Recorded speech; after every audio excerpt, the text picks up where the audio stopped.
Good evening, everyone. Welcome. Thank you for coming out tonight, and happy early Thanksgiving. The video of this meeting is streamed on YouTube and will be available on Facebook and the Village's website. With that, I'd like to call the meeting to order and ask Clerk Saladino to call the roll. Trustee Augustine. Here.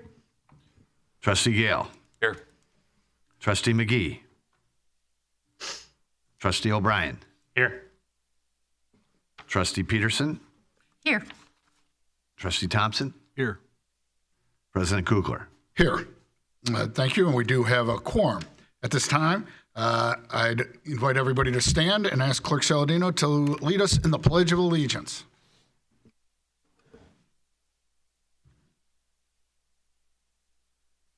Pledge allegiance to the flag of the United States of America, to the republic which stands one nation, under God, indivisible, liberty, justice for all.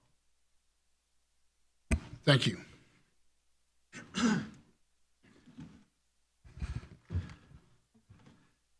Due to the Thanksgiving holiday, the village offices will be closed Thursday and Friday. The next village board meeting will be the second Monday in December, which is December 9th. The village wishes everyone a happy and safe Thanksgiving. We appreciate that our first responders will be working over the holiday. And again, we do appreciate them keeping us safe while we are enjoying the holidays. 47th and East. It's not solved. The village continues to work with our partners at IDOT to improve traffic conditions near their construction project at 47th and East. This includes working to have additional signage put out that will route traffic away from Plainfield Road and reduce traffic on the road heading north and east to East Avenue. Staff will continue to advocate for steps to mitigate the impacts of the construction on behalf of the residents. We'll continue to work with our state senator and our state representatives to make sure that IDOT does what they can, again, to put up signage so that we reduce the cut-through traffic. That's both trucks and vehicles that aren't local traffic. At this time, I'd like to take a moment to recognize that tonight will be the last village board meeting for our Department of Public Works Director, Rick Colby. Director Colby has announced that he'll be stepping away from his position to spend time with his young family as well as to pursue other endeavors. Mr. Colby joined the village on September 27th of 2021 after working as the Director of Facilities at the Hines VA Hospital. He was a military officer in the U.S. Coast Guard and a graduate of the U.S. Coast Guard Academy, as well as University of Illinois. Since that time, Rick's led several capital improvement projects, including the water main service line replacement, street resurfacing, and sewer lining on Brainerd Avenue. He also led the resurfacing of Shawmut Avenue, reconstruction of the Lot 3 parking lot with permeable pavers, engineering for the 50th Street storm sewer main project, as well as helping us with the litigation and with MWRD. He's also led restructuring of the Public Works Department, managed and improved various aspects of the village infrastructure, coordinated with the other government jurisdictions on stormwater solutions and projects such as 47th and East Avenue. He's also advocated for village projects with funding partners, to name just a few of his lasting contributions. Rick, on the behalf of the village of Grange and its residents, we send our heartfelt gratitude and well wishes to you, your growing family, as you begin your next chapter. We do appreciate it, and please give Rick a round of applause.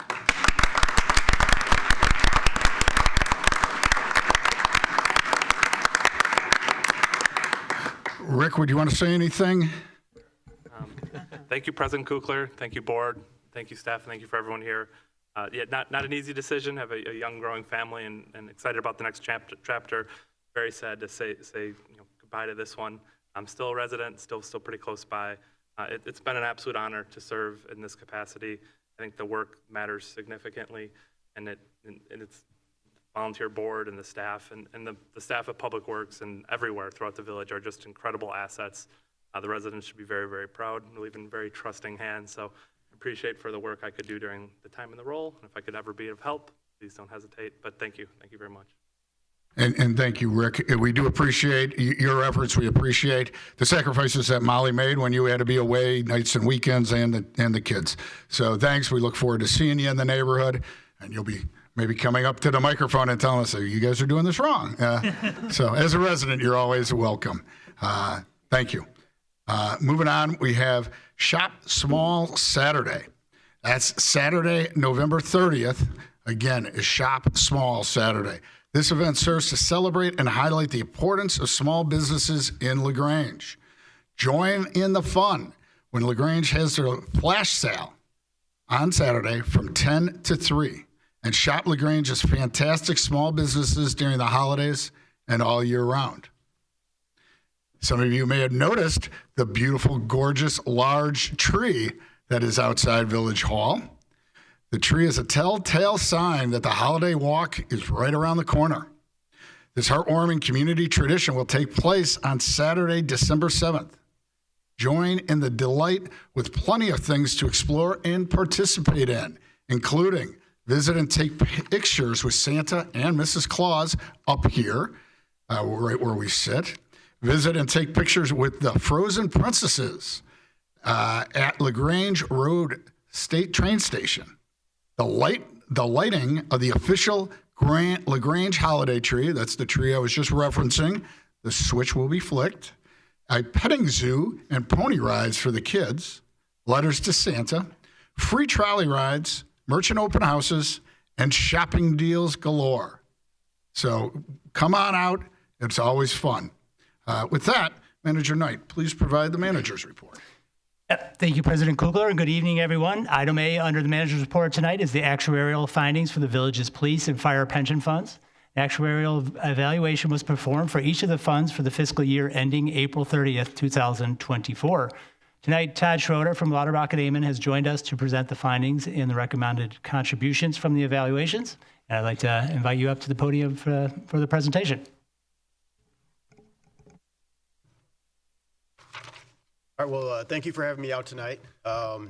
As we've done in years past, I'll walk through the valuation results, give you guys a quick overview, a summary of what happened from last year to this year, and certainly answer any questions you have on the actuarial results.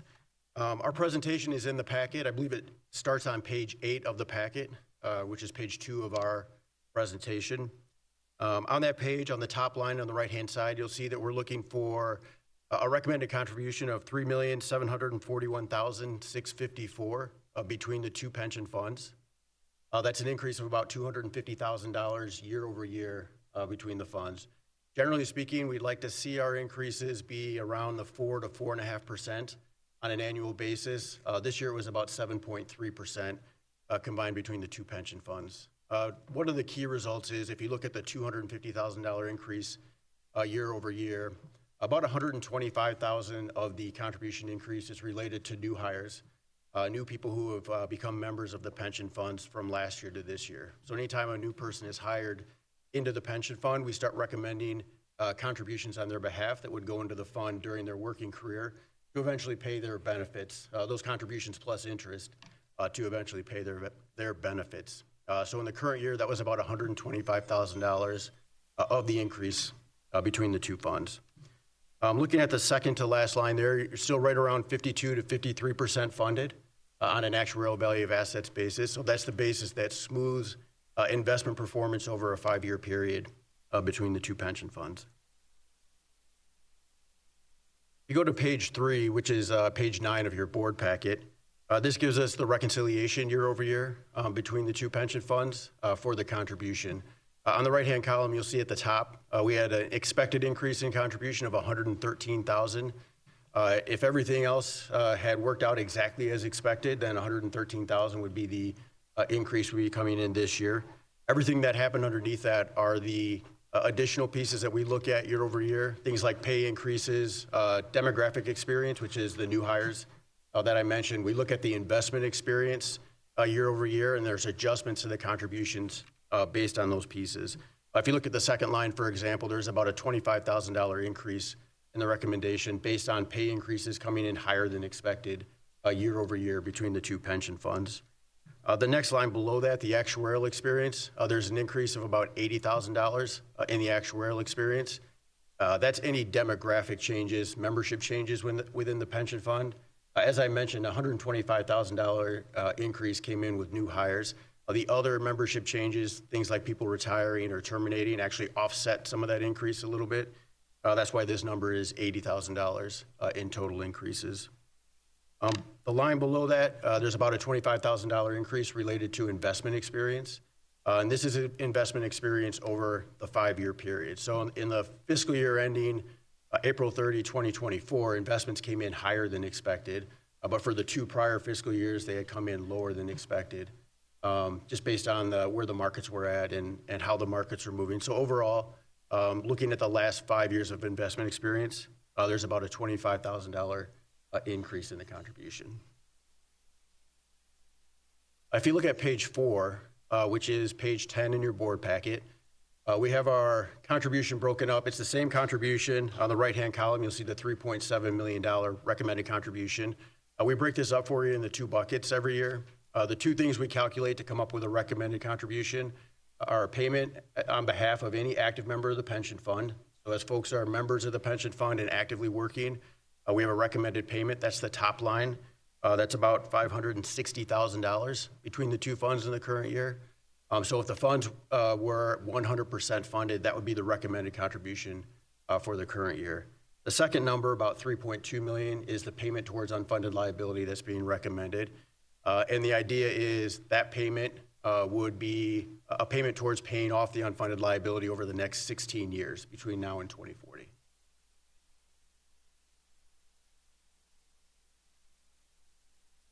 Page 5 and 6 go through some of the more detail. If you want to take a look at it, the recommended changes, the changes to the demographic population. The top line in each of those pages is the new hire experience, which again was one of the big pieces in the current year. Pages 7 and 8 just give you a breakdown of your active membership in the pension fund between age and service of each of the members. That breakdown has 2 numbers in each box. The first number is Tier 1 membership, and the second number is Tier 2 membership. Tier 2 member of your pension fund is anybody who was hired after January 1, 2011, and did not have service in another pension fund prior to that. Page 9, which will be page 15 in your board packet. This is our picture we try to give you every year of the expectations going forward for benefit payments coming out of the pension fund. This is really what we're funding towards, is these eventual benefit payments. Currently, benefit payments sit around $4.7 million, so that's the cash outflow from the pension fund. In 5 years, we think that number is going to be around $5.4 million coming out of the pension fund. In 10 years, you should be crossing $6 million coming out of the 2 pension funds on an annual basis. Those represent, in that box on the right, those represent about a 16 to 30% increase over the next 5 and 10 years in the benefit payments. Right now, our average pension funds are at about a 30% increase in the next 5 years and a 65 to 70% in the next 10 years. You have a lot more inactive members in your fund already, so you've seen some of those increases already come through as part of your pension fund, so that's why your future increases are slower.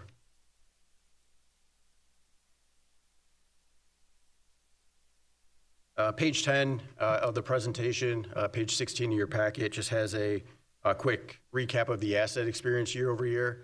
Just one thing to note, the fire pension fund had about a 10.45% return on assets. Police was 8.59. So those are, as I mentioned earlier, higher than expected for fiscal 24. Most of our funding results in this report, again, are based on the past 5 years of experience. And then page 11, this is a couple of our risk management things we look at. One of the key ones I want to point out is the second bullet under each of these, under the fire and the police pension fund.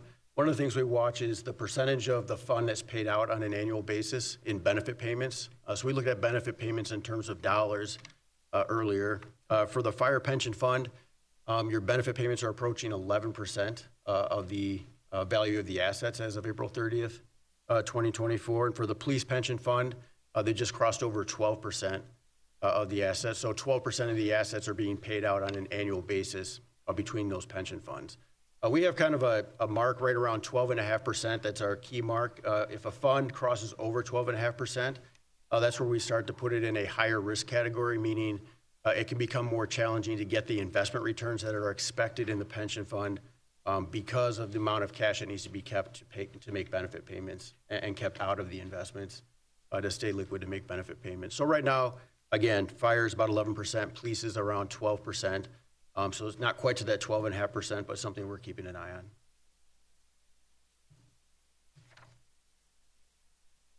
on. Page 12, which is page 18 of your board packet, has the alternative contribution, we call it. The state right now, we recommend 100% funding, and right now it's 100% over 16 years.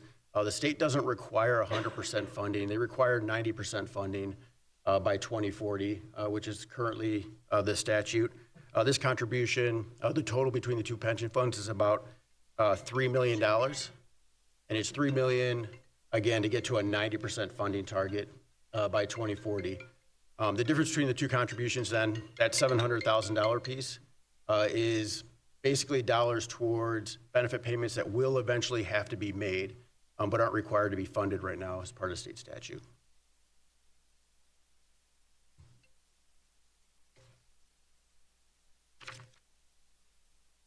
The last 4 pages of this, 2 for police and 2 for fire, these give you a picture of some stuff we look at for financial statement reporting purposes.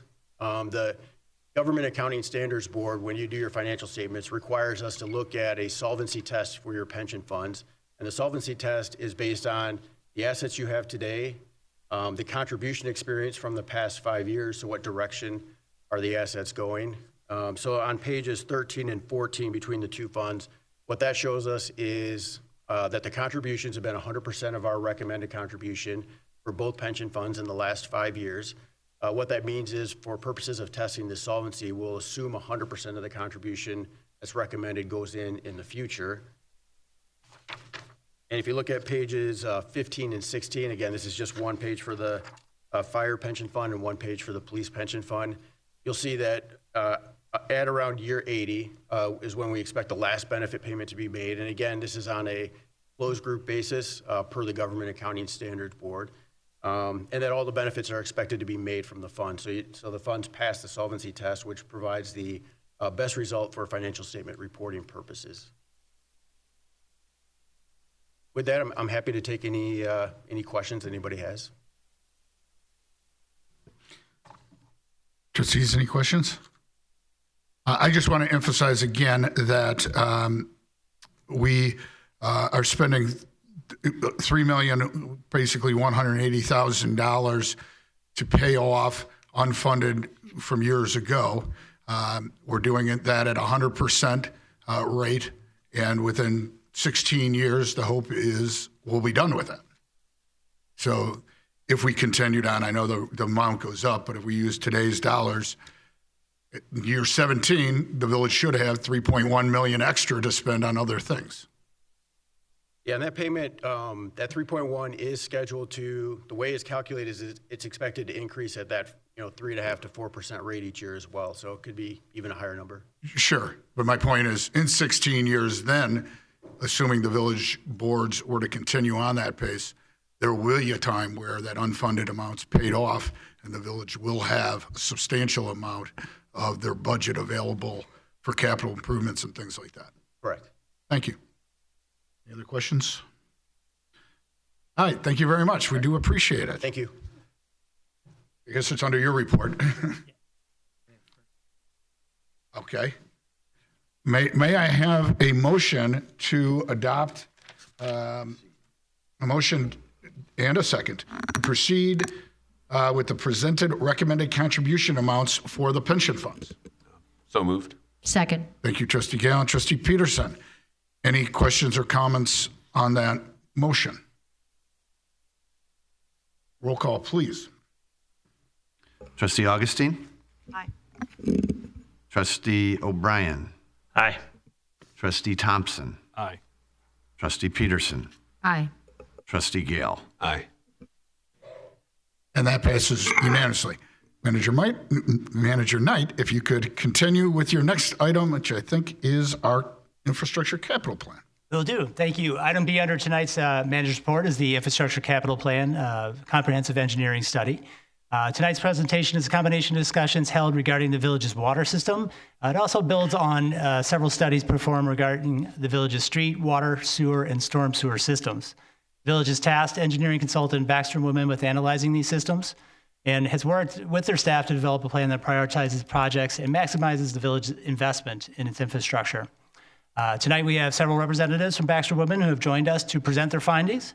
And again, the goal of tonight's presentation is to provide the village board with an overview of the process of developing these infrastructure recommendations, answer any questions that you may have, and arrive at a plan that will serve as the basis for financing discussions to take place next year.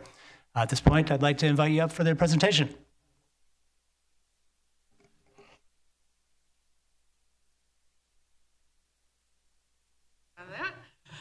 Good evening, everyone. Thank you very much, Lauren. My name, again, is Carolyn Greaves. I'm a vice president with Baxter & Woodman and have been leading this infrastructure capital plan project for the village. With me tonight, I have Lauren Schold. She is a department manager for our infrastructure department. In addition, Paul Siegfried. He's a department manager for our water resources, or also known as stormwater department. When I was here last, when we were here last, I think it was about 50 degrees warmer, but during that discussion, we really set the stage for our analysis of the infrastructure here within the village.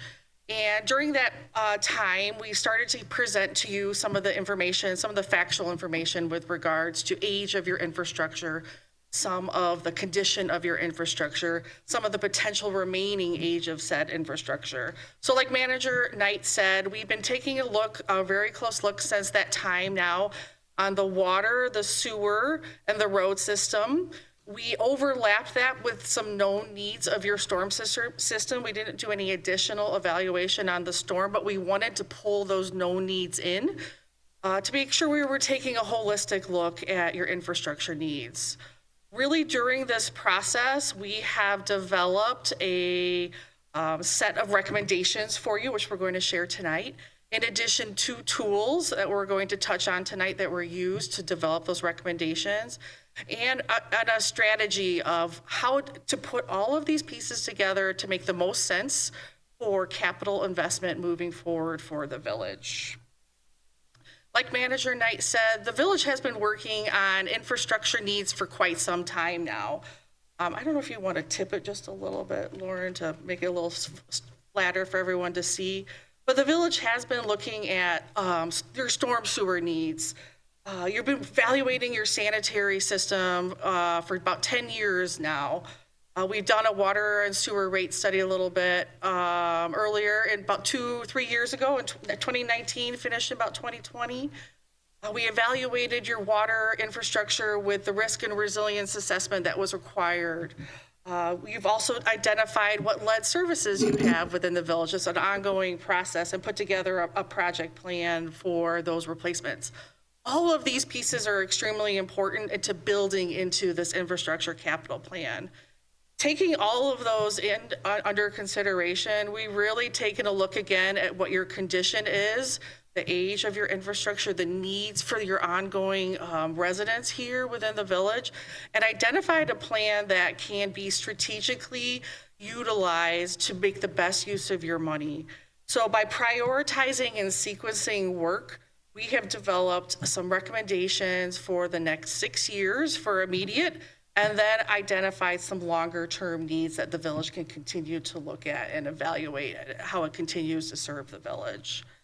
One of our main goals was really to optimize the infrastructure investment by working in one area. We did not want to make any recommendations where we're replacing a road and then we need to replace a water main 2 or 3 years later. So by taking a look at all of these pieces holistically, we're able to make some very holistic recommendations for you. We also know that by doing this, it really does help provide economies of scale by having a construction plan to have multiple components like this. We're able to minimize construction staging and make sure that we're having a more useful construction project and also minimize the impact on your residents by focusing on one area at a time. We also wanted to make sure we were coordinating our infrastructure projects with your flood relief projects. Like I mentioned before, we did not analyze anything new, but we wanted to make sure to overlap the known needs you have here in the village. And then finally, by having this long-range plan, it really sets you up for being able to identify funding capabilities that are out there to be able to help you implement your infrastructure plan. So like I mentioned, we built 2 tools as part of the study. The first tool we built was a water model since you last saw us. And I'm going to invite Lauren Schold up to talk a little bit about what the water model is and what it told us about your infrastructure. All right, thank you. So as Carolyn said, since we were last here, we built a water model from the village's GIS, and we calibrated that water model using field data that was collected last December. So once we had that model built and calibrated and we're confident that it accurately represented the water distribution system, we were able to reevaluate and fine-tune those preliminary recommendations that we made back in July. So on the left here is an image from the water model. This represents the steady state simulation. So this is just a snapshot in time. And this exhibit shows the static pressures across the system just at one period of time. And we use the steady state analysis to evaluate the system pressures, fire flow information, and we were able to provide information to ISO as part of the village's inspection with them. And then we were able to reevaluate those preliminary recommendations and confirm things like water main sizing and project limits. So the water model was a valuable tool in confirming those preliminary recommendations that had primarily been made on operational history. So the image on the right is from our extended period simulation. So an extended period simulation builds on that steady state analysis, and it incorporates actual system operations and system demands and allows us to evaluate the system as it performs over the period of 4 days. So with the extended period simulation, we were able to simulate water age and how water moves throughout the system over that 4-day period, as well as evaluate storage capacity and emergency system operations.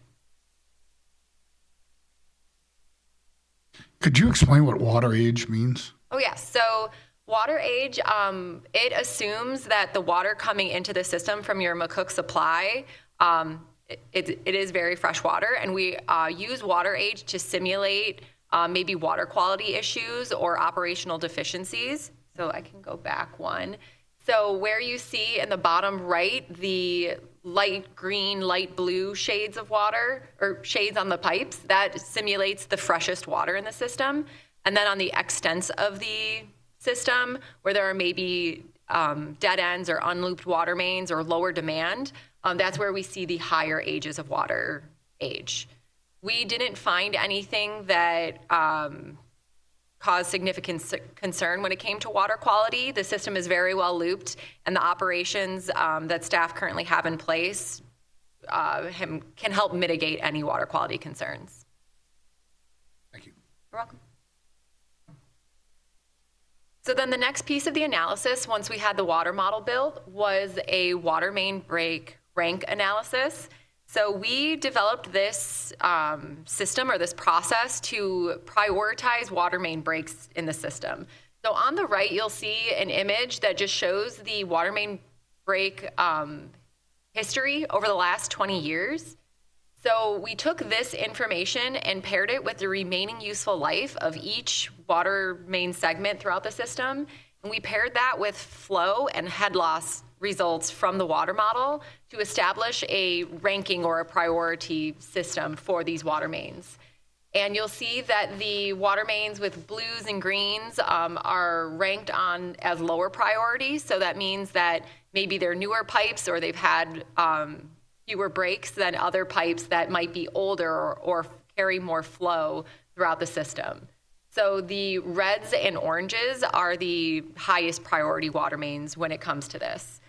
So we layered this water main break ranking analysis with other model results like fire flow capacity, and then also the evaluations of the sewer and road evaluations to help prioritize those projects like Carolyn had mentioned before.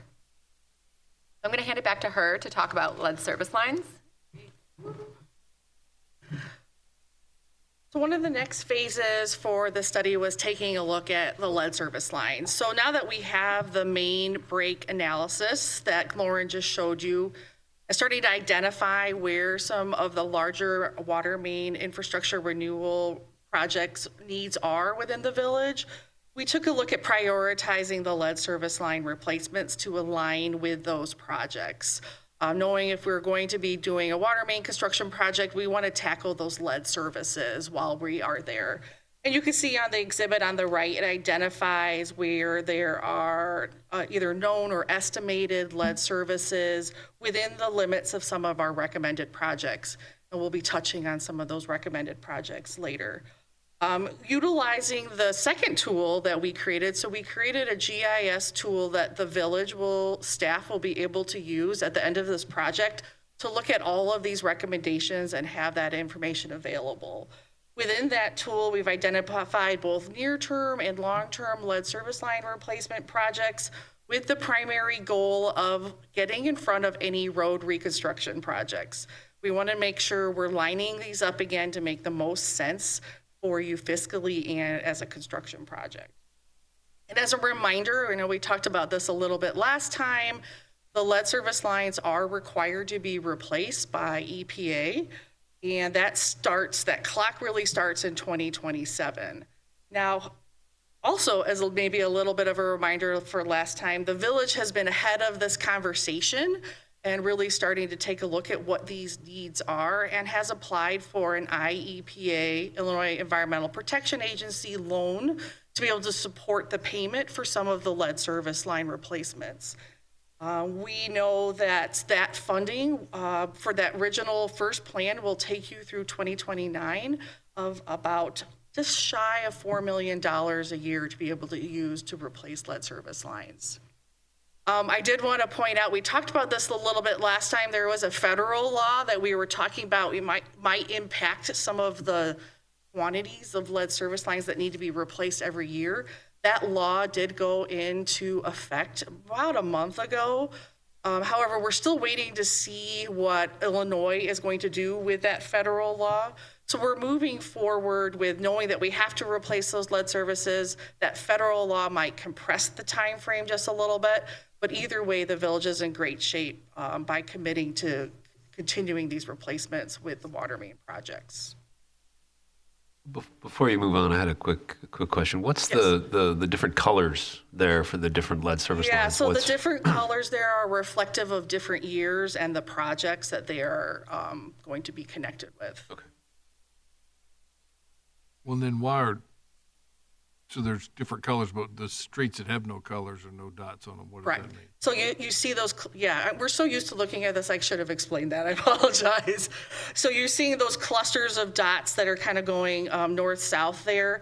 Those are representative of the lead services that are either known or assumed at this point. Good questions, thank you. One of the other elements that we are including in this analysis is, of course, your combined and sanitary sewer system.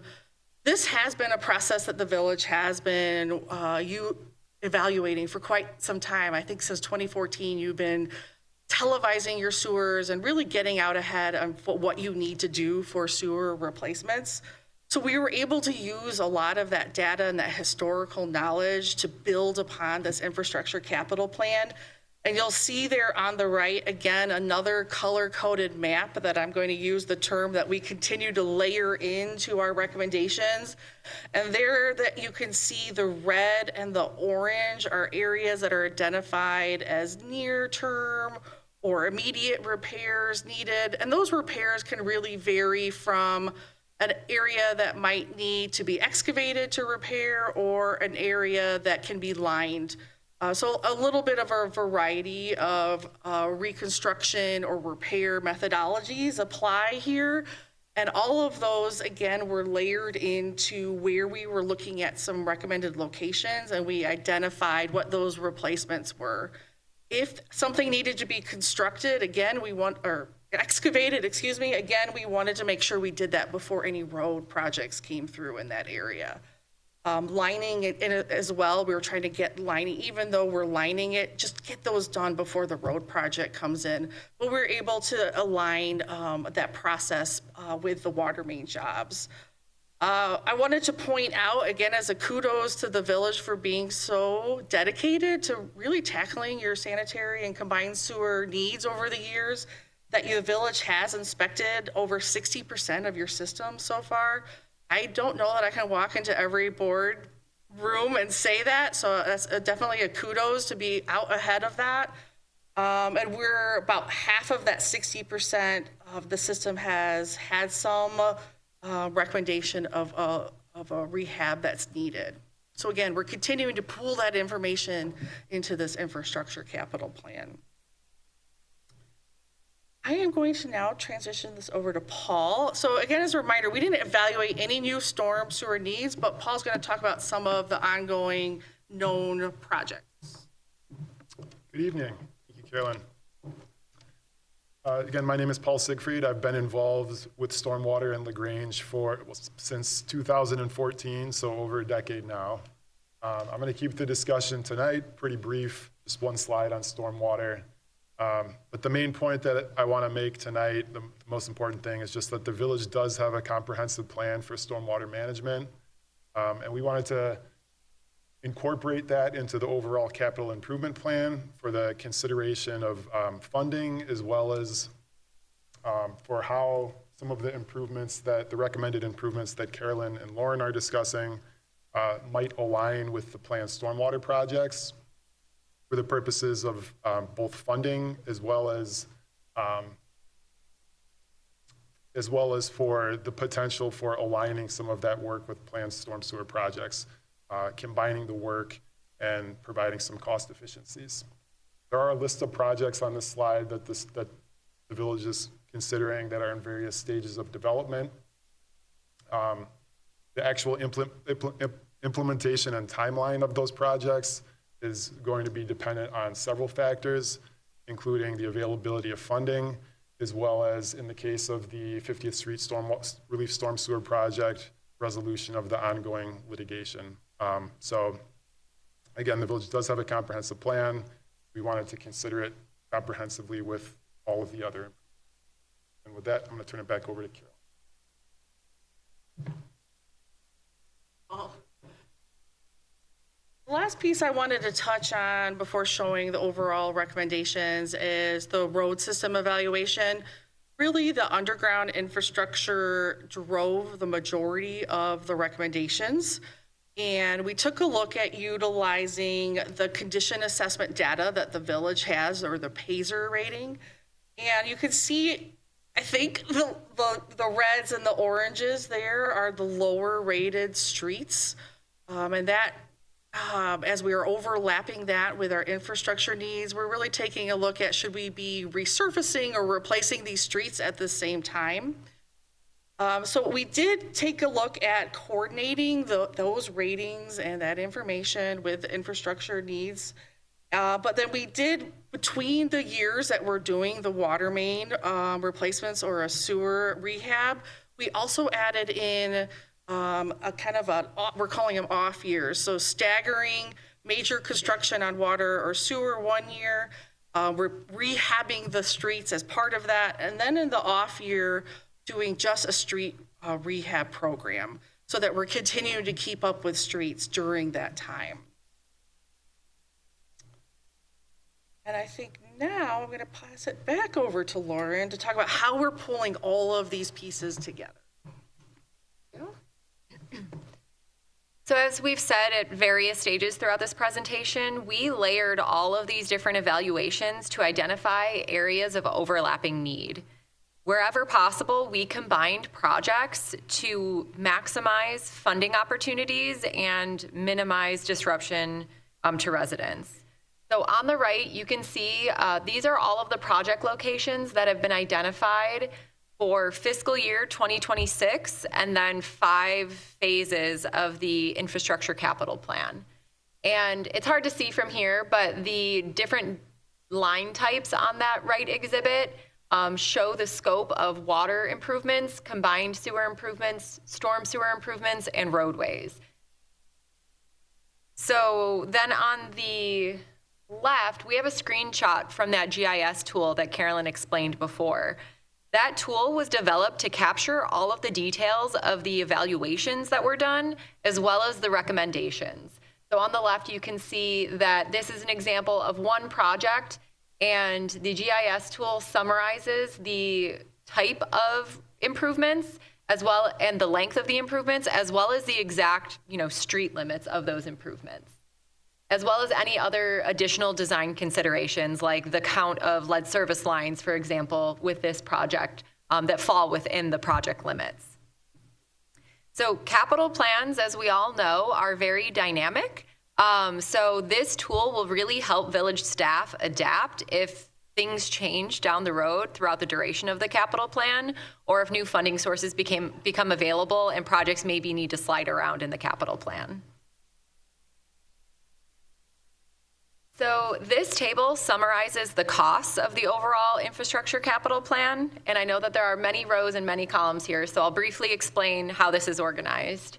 So working from top to bottom, the different rows here summarize the type of work that is included in each of these years or phases, and then the columns moving left to right summarize the costs for each of those categories for fiscal year 2026, and then the phases 1 through 5 of the capital plan. All of these costs are in 2024 dollars, and the bottom rows summarize the cost for design and construction engineering. And then because a lot of these projects are in preliminary planning phases, we've included a 20% contingency to cover unknowns that might come up as the village dives into design and into construction. So the overall cost for the fiscal year 2026 and the 5 phases of the capital plan is approximately $121 million.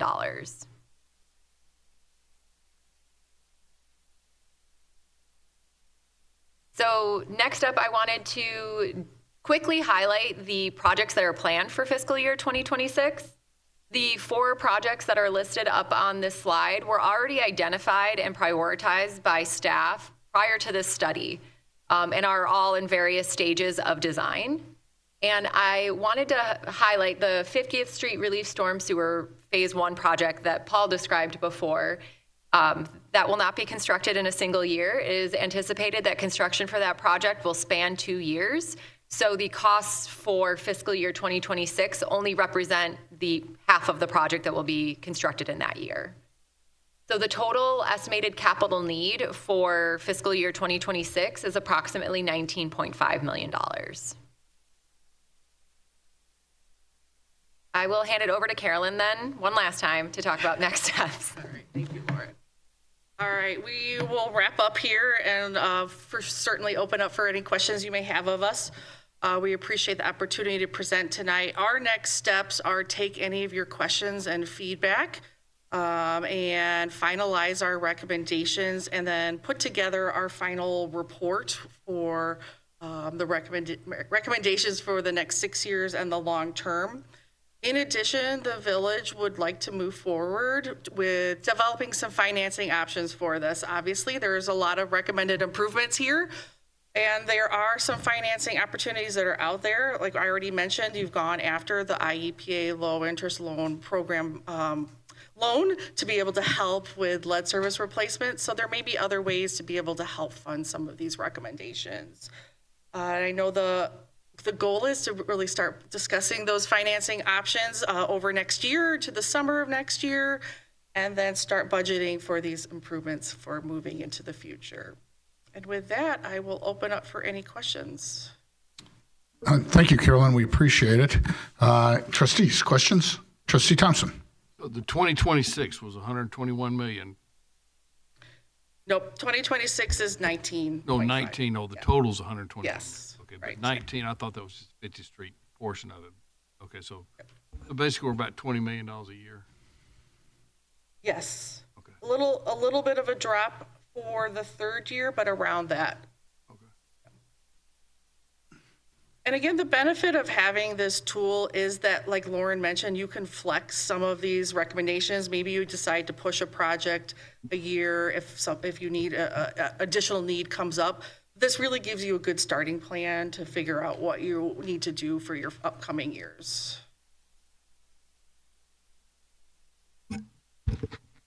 Trustee Augustine.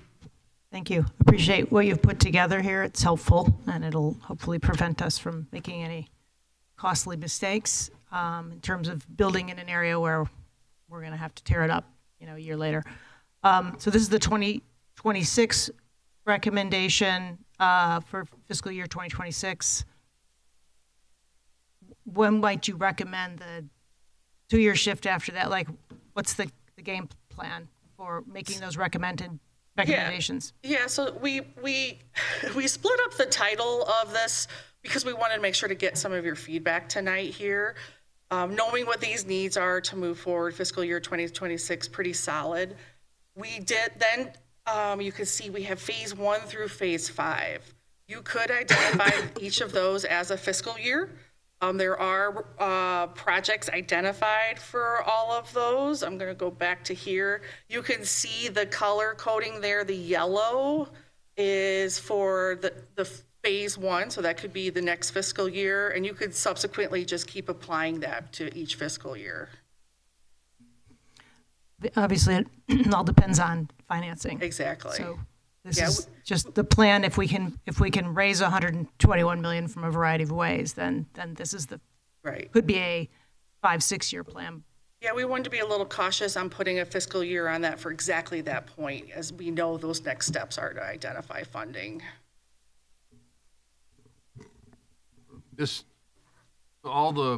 I don't realize some of the flooding projects, but all the lead line replacement, all the water sewer line, all the projects we're covered in are included in those. Correct.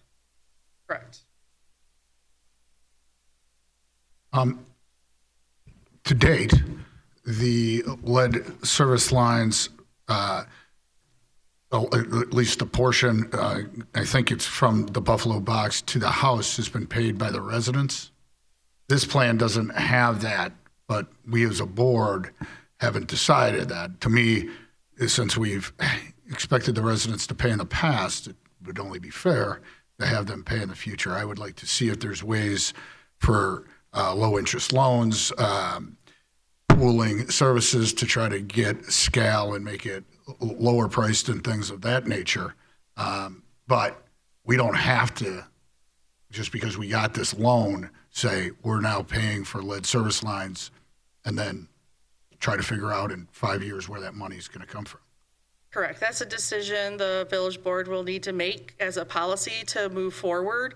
At this point, we included the total cost into the cost estimates because we wanted to give you the biggest picture scenario. And I appreciate that. Thanks. Any other comments or questions from trustees? I did. Trustee Gale. Thanks. It's a bit more specific, but I don't know if it's to you or to our staff, but just seeing the LTHS, stormwater retention project, do we have any sense of the timing on that? Is that, I know you've got it here for 2026, but I think there's some other things that are in the mix about it. Maybe I see Rick reaching for his microphone. Sure, yeah. So stormwater projects in general, obviously, are heavily dependent on funding partners, so that they're kind of their own parallel path. I think that one would be one that all of these projects are coming closer, which is great, and we're preparing for that, and we're ready to act if the funding partners become available. So we're in that general posture of being prepared, because these things don't just happen. If the funding becomes available, we would execute. Okay, and are we still, we're in constant talk with the high school, right? Like, they're not going to move without us, right? Because I know they want to redo those fields, right? A couple of things. I think the high school is trying to figure out what they want to do. We may be moving quicker than the high school might be moving as they try to figure out what's best and what type of fields to put down. Rick and Jack, am I correct, or Susie, that we're estimating it about $8 million project? And to date, we've secured $2 million approximately in funding through the Senator Porfirio and Lightford's loans. We really need MWRD funding. You know, we're seeking 50% of the project to be funded by the MWRD, which would be, again, approximately $4 million, which would leave a $2 million gap. And that seems getting closer to something where we could hopefully start construction on. And so we've applied for different grants with MWRD. We're working with MWRD. But if you were to ask what's the next biggest thing, I really think it's getting a commitment from MWRD on it, or somehow getting another $6 million in grants from some other source. But so that's what that. Okay, thanks. And then I just had another, like, it's a really small bore thing that I noticed. And I guess you could apply it more broadly. Like one of the projects here that's slated for the next couple of years is Elm, right by the high school. And there's a lot of students that park there.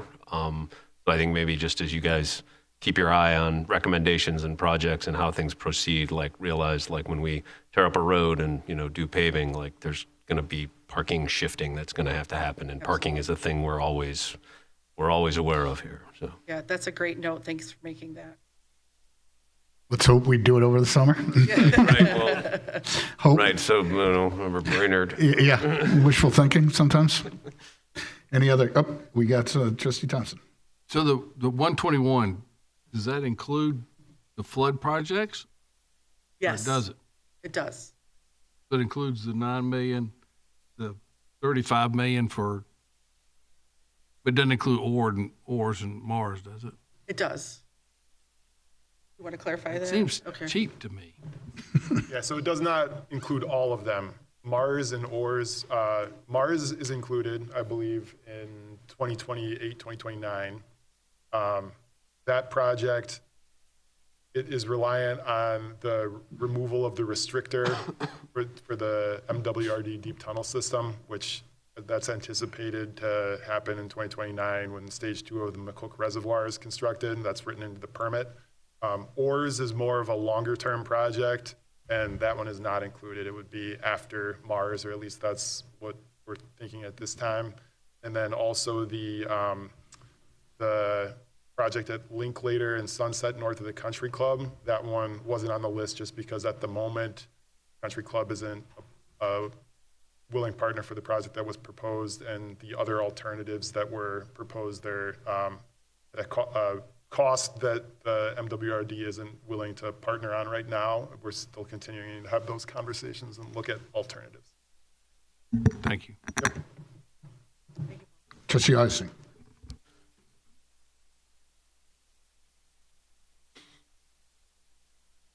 Right. Yeah, right. Between the here we go. microphones and the screen. So that, for example, the Mars, the Maple Avenue resurfacing project, which is in here, would be more of a phase 5 thing.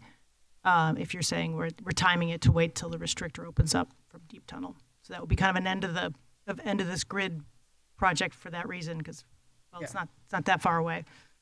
It does also seem a bit low to me. I'd love to see the breakout of the numbers that we have allocated for each of these, because this is more of a general categorization. So that would be helpful. And if we are looking at a fiscal year project start for any of these programs, we'll obviously be talking about financing very, very soon. What is the timetable to do that? And while we're looking at financing for 2026, we're obviously going to be looking at it for the whole. So for the next 5 years, what is what meeting, at what rate, at what pattern will we be beginning to discuss how we will pay for this? Will it be a storm utility? Will it be referendums? Where are we going to be? I think if we went to page 14, it says next steps. The immediate next step is Baxter and Woodman to incorporate board comments in the final report and then carry out fiscal year 2026 projects, develop financing options. Next one, financing options, discuss summer, fall 2025. Budgeting. We're not going to wait until summer of 2025 to discuss how we'll pay for it, right? We're not going to wait for them to tell us that, because if it requires a referendum, then we're going to need to plug that into an election date and do that process. My understanding, again, and I'm only reading what's there, is it says financing options, discuss summer and fall of 2025. Yeah, I'll just add to help maybe answer your question. We're wrapping up the final report this year. You'll have it before New Year's, and that will have all of the detail that I know everyone can't wait to look at for all of the recommended projects and the costs associated with that. At that point in time, we're here to continue to support you on this journey and help provide you with some financing options. I'm not sure if the director or manager want to weigh in a little bit about some of the thoughts for next steps on that, but our project will be wrapped up with the recommendations this year. Sure, and maybe I could jump in here quickly. So as we indicated on this flow chart, we do intend to budget for the projects that were listed on one of the prior slides to that last one there for this upcoming fiscal year. We also intend to budget for a financial consultant that will help us see what the internal universe of financing options are. That'll include the 0% loan through the EPA. That'll include some other revenue sources that we could use to amass to best position ourselves to finance some of these big projects coming up. So that'll be that process. We will present those findings projected to be about the summer, fall of next year. And then from there we move to work the plan. And you think if we wait until then to present how we think we'll finance, we'll be ready to start these projects as projected in 2026? And I think as Carolyn had mentioned, there's different phases. And so we'll have the option of determining what can fit in with that phase one, what would have to get pushed, what would be a combination of that phase two in between phase one and phase two. So there's some flexibility there that allows us to work the plan dependent upon what we arrive at in terms of the financing plan.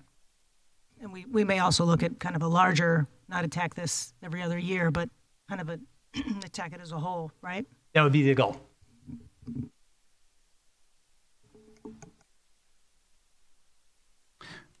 Okay, seeing no other comments or questions, we do appreciate Baxter and Woodman coming out, and it's always informative. So with that, is there any more on the village manager report? Thank you. Again, thank you for that. If you don't mind, President. Oh, please. Kugler, I just wanted to add, we didn't realize when we planned for this presentation tonight, it was going to be Rick's yes, please. meeting. So I just want to thank Rick and his staff and team. He has been such an advocate for this project and really helped push, making us think maybe different ways to help come up with recommendations for the village. So thank you, Rick, and we wish you well. Thank you. And I know he's worked with your team and appreciate your kind words. All right, thank you. Thanks. With that, I would ask Village Clerk Saladino to read the items on the consent agenda, followed by the items appearing under current business. Matters on the consent agenda will be considered by a single motion and vote because they already have been considered fully by the board at a previous meeting or have been determined to be of a routine nature. Any member of the Board of Trustees may request that an item be moved from the consent agenda to current business for separate consideration. Item A, a resolution authorizing the purchase of parkway replacement trees through the Suburban Tree Consortium. Item B, a resolution approving an agreement with LexisNexis CopLogic Solutions, Inc. for e-crash services. Item C, a resolution approving an agreement with Exxon Enterprises, Inc. for the purchase of tasers. Item D, minutes of the Village of Grange Board of Trustees meeting Monday, October 28th, 2024. Current business.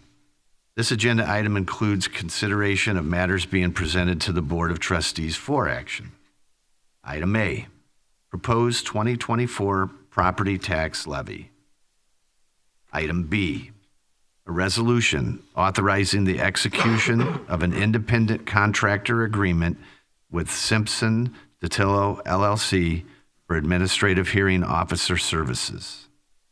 Item C, an ordinance granting a zoning variation from the minimum front yard requirements at 201 Washington. Item D, a resolution authorizing a purchase order for audio-visual production equipment for auditorium system upgrades. And item E, an ordinance adopting a comprehensive plan for the village of Grange. Thank you, Clerk Saladino. At this time, I would welcome the public comment regarding items on tonight's agenda. If anybody has any comments, please come up to the microphone. And if there's going to be several, if you just want to line up one person behind there so we don't need to wait.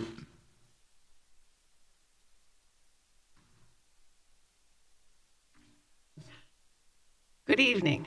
Good evening. So I'm Becky Lorenzen from Grange, as you know, and I was just reviewing the agenda and the changes to the comprehensive plan prior to the meeting, and I see that some changes have been made on page 36 about the R6 zoning, but I'm not quite clear if that addresses the concerns of not allowing more of the 3-flat and 4-flat buildings. So I think maybe some people from the community might also want to comment, or maybe you can let us know what the wording is intended to represent. Okay, would Deputy Director or Deputy Village Manager, I should say, Charity Jones be able to answer how that language does? Sure, absolutely.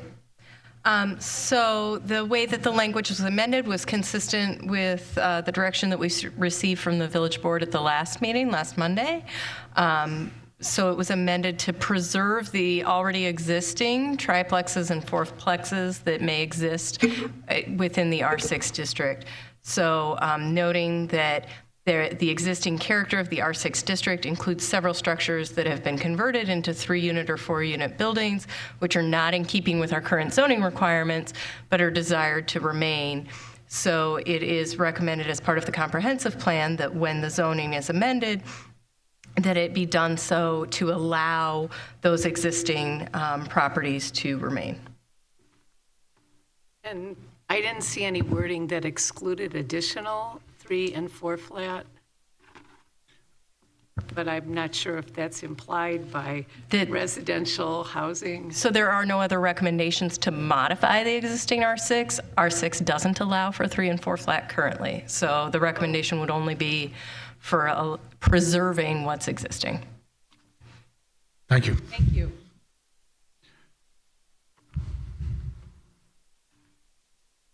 So I am Christian Suarez from 201 Washington. From the variation in the agenda, I just want to thank you for considering this case, and it's my honor to be before you. And also, as you know, seeing all the information, this is 2 separate properties that we're utilizing our own separate yards. But also, we are thankful for consideration for preserving all this presentation before you. And as you know, my family and I are just trying to have a nice place to sit in. And hey, even condos have a little patio in their little deck area. So I just wanted to take a moment to thank you for considering this and having your time and attention in this matter. Well, thank you for coming out tonight, and thank you to your husband. If the board has any questions, if trustees have any questions, when we consider that, we'll call you back up.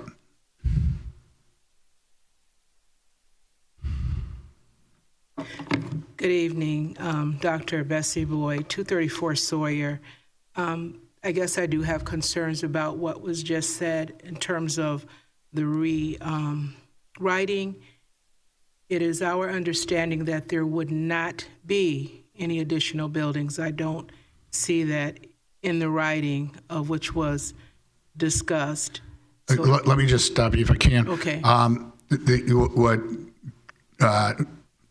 Deputy Village Manager Jones said, so currently 3 flats and 4 flats are not allowed to be constructed in R6. They're going to continue to not be allowed to be constructed in R6. The existing buildings that are in R6 will be allowed to remain. So that's the way the language reads. They will continue on not being allowed. I didn't see that they will continue on not being allowed in the language. I'm just concerned that this board will change. Village employees will change. So whomever comes after you will be focused on the language. So my concern would be that the language include no more buildings of that sort. Well, we're probably not going to change the language, but maybe Deputy Village Manager Jones, if you can again say the language that is clear, that the intent of the comprehensive plan, which is not a zoning document, but the intent of the comprehensive plan is to not allow any additional construction of 3 and 4 flats in R6. Sure. So I'll just read the language. Preserve. Could you tell me what page you're on? Sure. So I It's can follow page you? 36 of the document. Okay. It is preserve already existing triplexes and fourplexes in the R6 zoning district. Can I stop you right there? Yeah. So that sentence means the phrase we're using, grandfathered, grandparent, the existing ones get to be preserved. They're allowed. Mm-hmm. I get preserved. If you can continue. Sure. Currently, the R6 district allows single-family homes and duplexes. Mm-hmm. All right, Understanding. stop right there. Yep. So that's what's currently allowed, and that's what's going to be allowed going forward. Again, single family and duplexes. Mm-hmm. By definition, not 3 flats or 4 flats. Initially. What's that? that? Was initial language before when I first read it. Mm-hmm. That currently what was in the community. What has been modified now is, now it further reads, understanding that the R6 areas have a set character and identity, it is recommended that this existing residential character be maintained. The existing character includes several structures that have been converted into 3 or 4 unit dwellings. While these buildings are not in keeping with current zoning, they are considered part of the area's character and are recommended to be allowed to remain through provisions that can be considered as part of the upcoming zoning update. The R6 district contains standards for developing or renovating 2-unit buildings by specifying design of primary access, ground floor entrance, vehicular access, architectural features, and landscaping. These standards help preserve the district's character and, like other current design guidelines, should be further refined and enhanced through the upcoming zoning code update. Further changes that were made to this document since the last meeting in response to the board's guidance was that the illustrations were also changed to remove the 3 and 4 flats on the following page, as well as references in the implementation chapter. And the next thing will be changing the zoning code to reflect that the buildings that are currently allowed will be able to remain. But that will be clear that those are the only ones that are allowed. If it's not clear to those of us who are here, I'm just wondering how it's going to be clear to someone who has not had any conversation about it. And I say that because there are many of us here who are not clear based on when we were last here. So however the board puts in the language needs to be clear to all, because you're putting it together, you're on that end, and it sounds clear to you, but it is not clear without the statement, no more. Thank you. That would make it clear. Thank you. Thank you. Good evening. I'm Peg Moster with the Grange Area League of Women Voters Affordable Housing Committee. I just wanted to take a moment to thank all of you who have spent some time, some on more than one occasion, with us to discuss affordable housing and its impact in LaGrange. As you all know, we are not totally happy with it, with the plan as it stands, but we are willing to work with you on it for the future, particularly for the so it doesn't become just a document that gets shoved in a drawer, but has an minimum annual review so that we can look at the things that are outlined and make sure that they go forward. And also would like to thank those who supported us on the board in trying to strengthen that for the future. Affordable housing is an issue that is not going to go away. I think it's going to be with us for many years to come.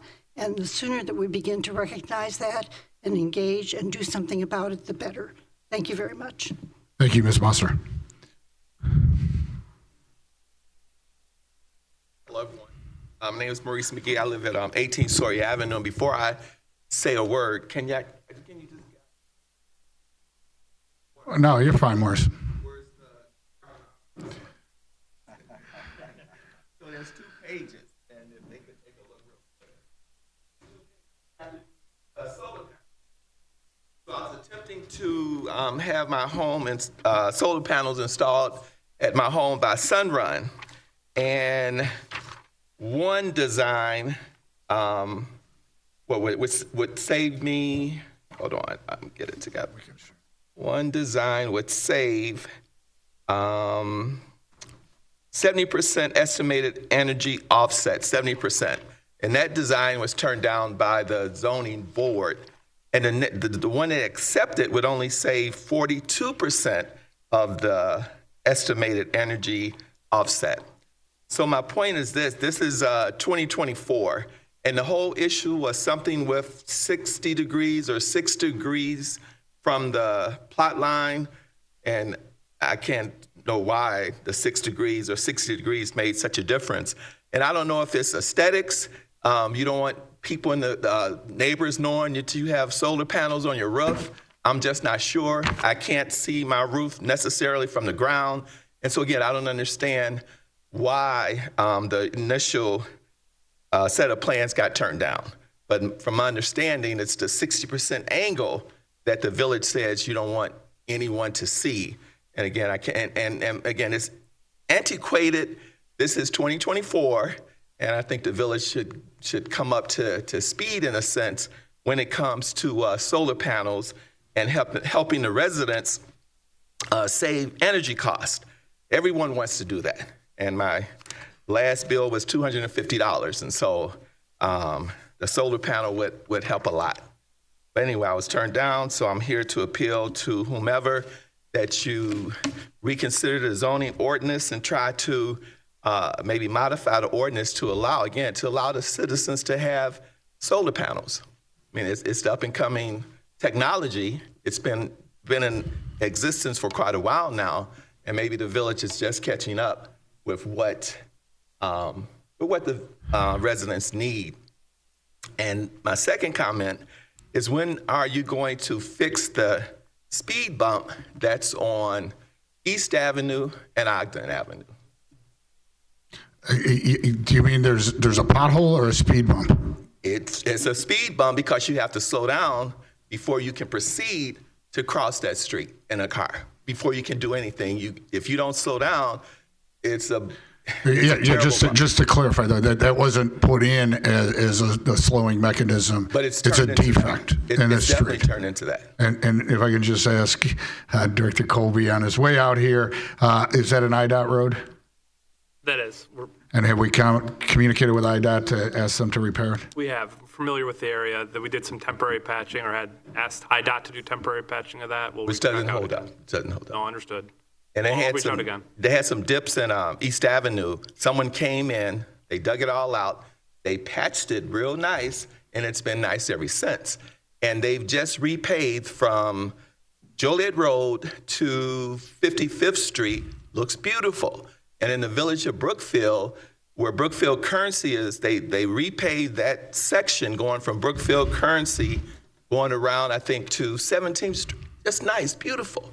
And so I can't understand why the speed bump is still there. It just doesn't make sense. Oh, well, dealing with your second issue first, we'll continue to work with IDOT to try to get them to repair the road, especially before winter's coming, because once winter comes, the village can do. Once winter comes, then they won't do it. The village won't do it. Or can it? Well, it's an IDOT road, and it's hard for us to take our resources and repair an IDOT's road. It would be similar to us repairing, somebody else's jurisdiction. We have limited needs, and as you heard tonight, a whole lot of, or limited funds and a whole lot of needs. So for us to take money away from some other project to do an IDOT project, could it be possible? I guess it could be possible. Would it be fiscally sound? I don't think so. So again, I don't want to debate with you. I just want to answer your question as best I can. And that is, it's an IDOT road. We'll continue to work with IDOT. Your first question, which was the solar panels. Yes. I know that in the next meeting, the December 9th meeting, we have a couple of solar panel issues that will be on that agenda. Okay. And so I think the board will be looking for some direction from both the community and staff about amendments that make sense, that are best practices and things like that. So I know that solar is going to be on everyone up here's, mind in the next couple of weeks. So again, I appreciate you coming out. If there's people at home that have issues about solar, I think communicating with the board now is an opportune time. Okay, and I appreciate the board listening to me. And I'll just make note of my speed bump as I travel down East Avenue. Thank you, Reverend McGee. You're welcome.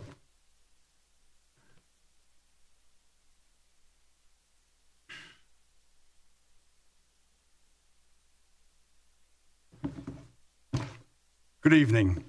My name's John Pluto, and I live at 718 East Avenue. I have some questions on the future land use map that is online now. Is that the official zoning map that the village is voting on tonight? Thank you. So the future land use map is a component of the comprehensive plan. Again, that's a policy document. It's not regulatory. It is not the same thing as the zoning map. We show multiple family zoning in certain areas. Is that? It's a future land use category, Yeah. not a zoning district. Okay. So the What does that comprehensive plan includes future land use planning for all areas of the village, but it is not, again, it's a policy document. It's not the same thing as a zoning map, which is regulatory and is updated and published each year. Why would you even put that out then? Why wouldn't it be left light commercial? The future land use map is intended to help provide, again, policy guidance consistent with the text in the comprehensive plan so that when a development comes through or someone's requesting to rezone property, we can evaluate whether that's consistent with our comprehensive plan. Do we do any due diligence on these properties when we're figuring out zoning? All right, we don't want to get in a debate, and we're not going to answer, do we do due diligence and things like that. I think it's pretty important. I know you do. And do you have a copy of this plan with you? I don't. You didn't bring it? I did not. I mean, I have it online, but I don't have it in a hard copy. Okay, well, I'll run through my whole thing with you people. Thank you. So you understand where I'm coming from. Sure. Okay.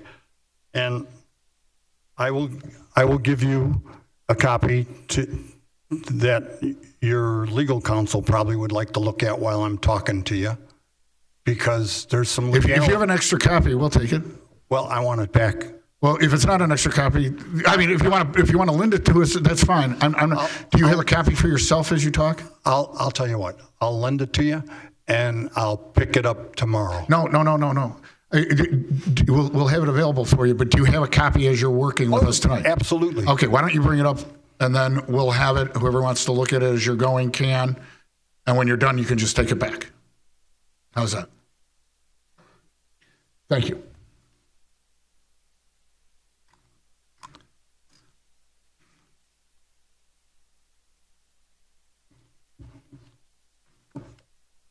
Okay, the first page you see, future land use map, and I have a circle around a little area right at 47th and East Avenue.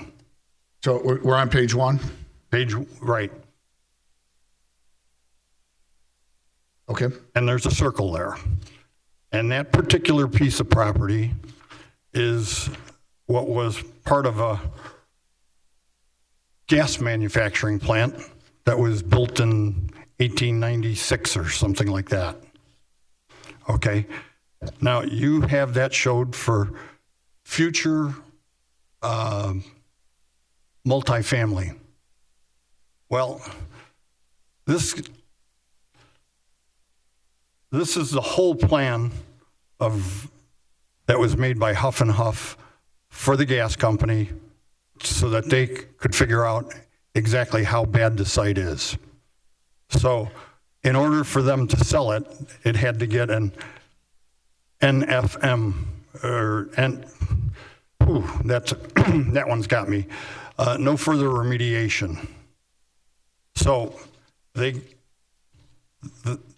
person that owned it got the no further remediation.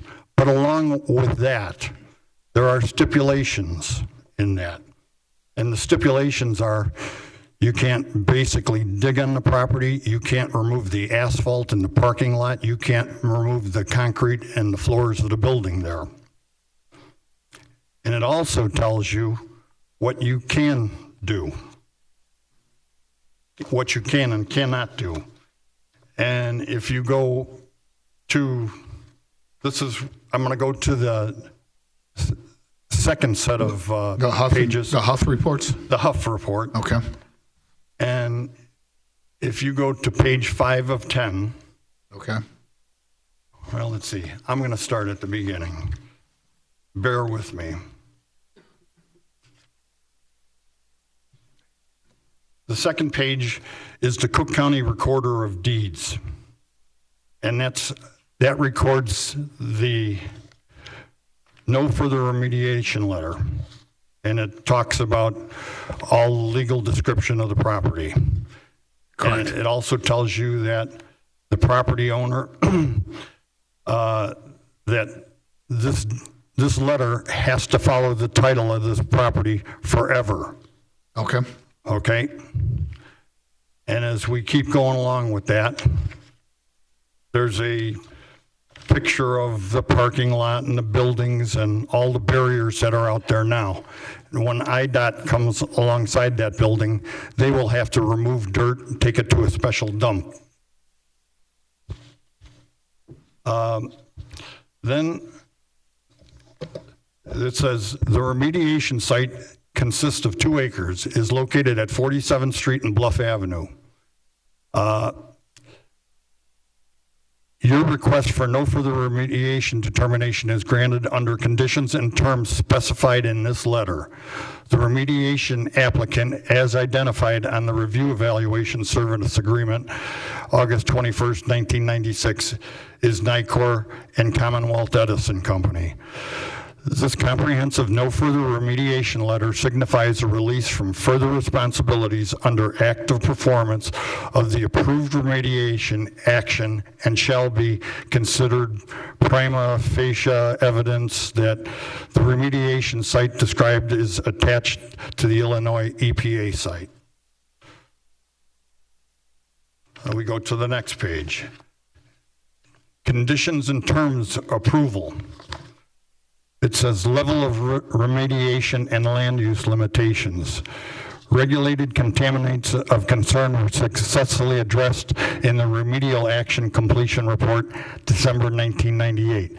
It meant they went through and they cleaned up some of the stuff on the outside and put their footed clean dirt over it. It says the remediation site is restricted to industrial and commercial use only. That is what the EPA says. Correct.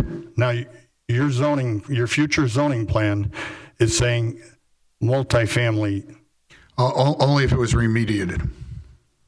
That's right. That's further in the letter.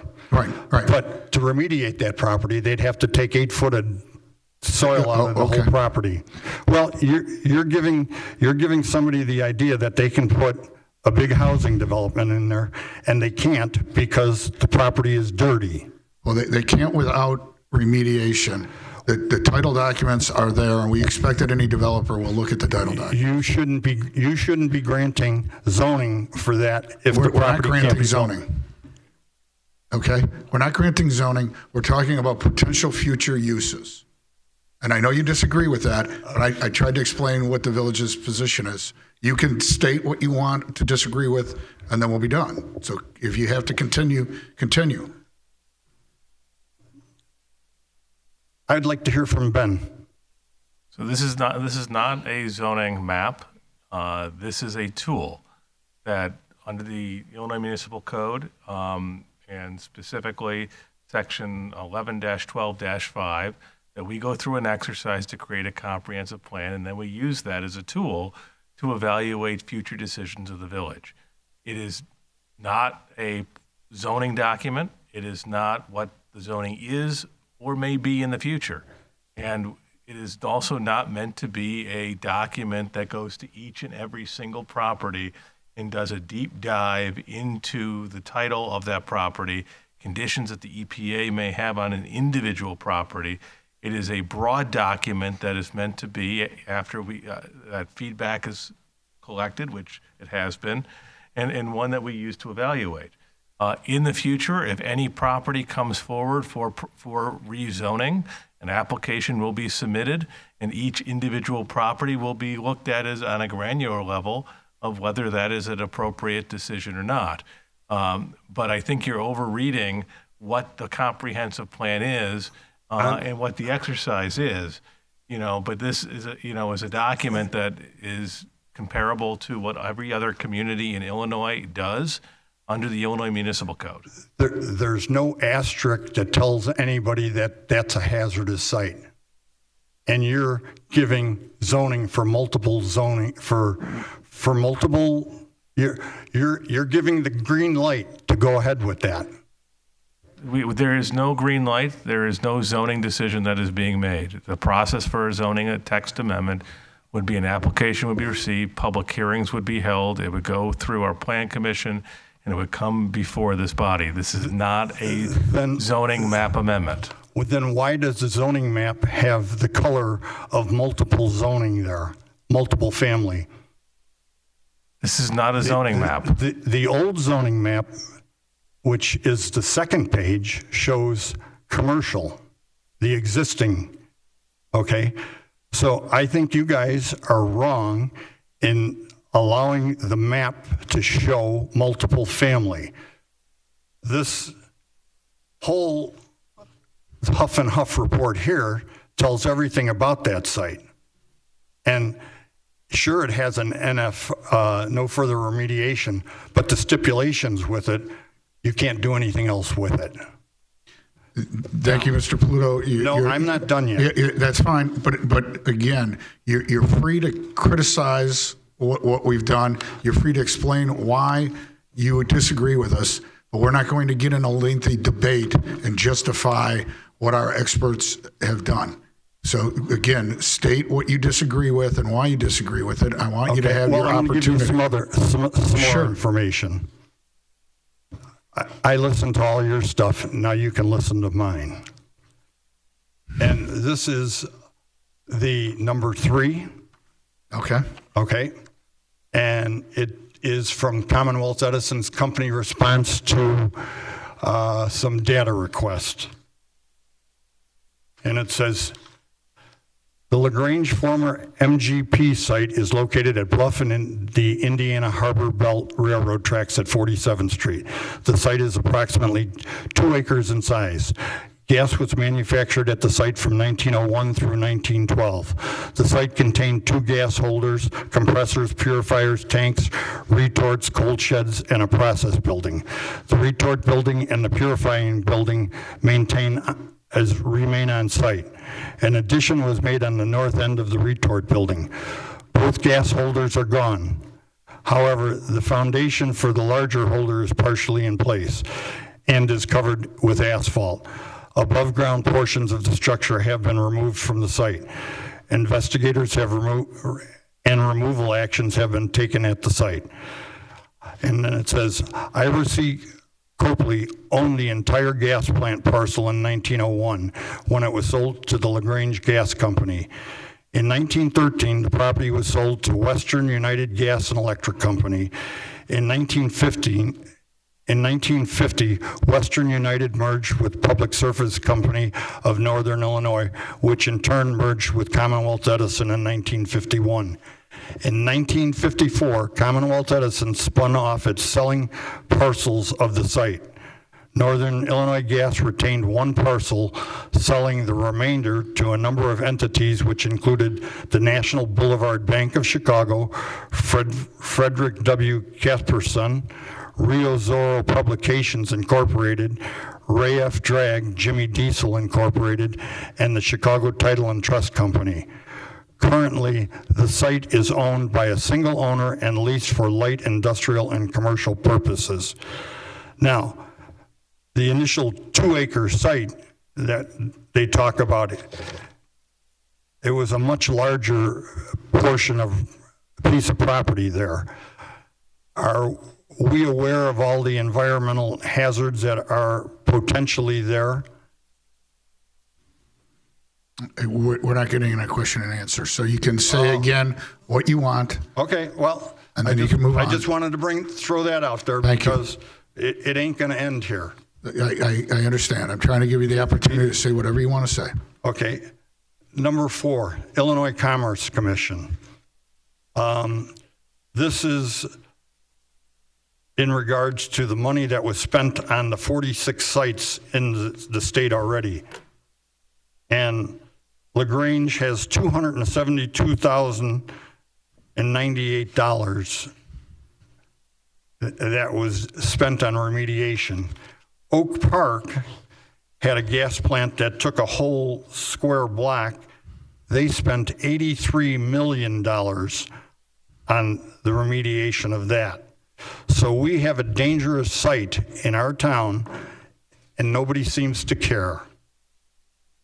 We're going to put multiple zoning up there to put people's residences there. I think we really have to think about what we're doing up there, guys. We got to do our due diligence and know what the property is. And I don't see it there. Thank you, Mr. Pluto. Here's your documents back.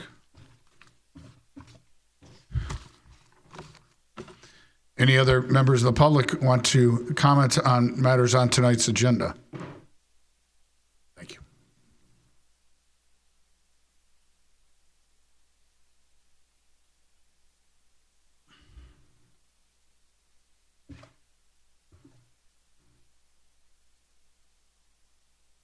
Good evening. I will keep it brief. Just please introduce yourself for the people at home. Regina McClinton, 208 East Avenue. This is in regards to the comprehensive plan and the wording. My only question is, or I'd like to put before you, is the wording of the 4 flat. There's none existing, to my knowledge, in the R6 on R 62%. I don't know if there is any on the 38%. There is. There is? That's my understanding, yes. Okay, then I strike that. But I'd like to, in addition, add to the fact that it's not in character with the single-family duplex. So I would remove that part saying it is in character. It doesn't aesthetically fit, but we are under the understanding it is there and it exists. Thank you. Thank you.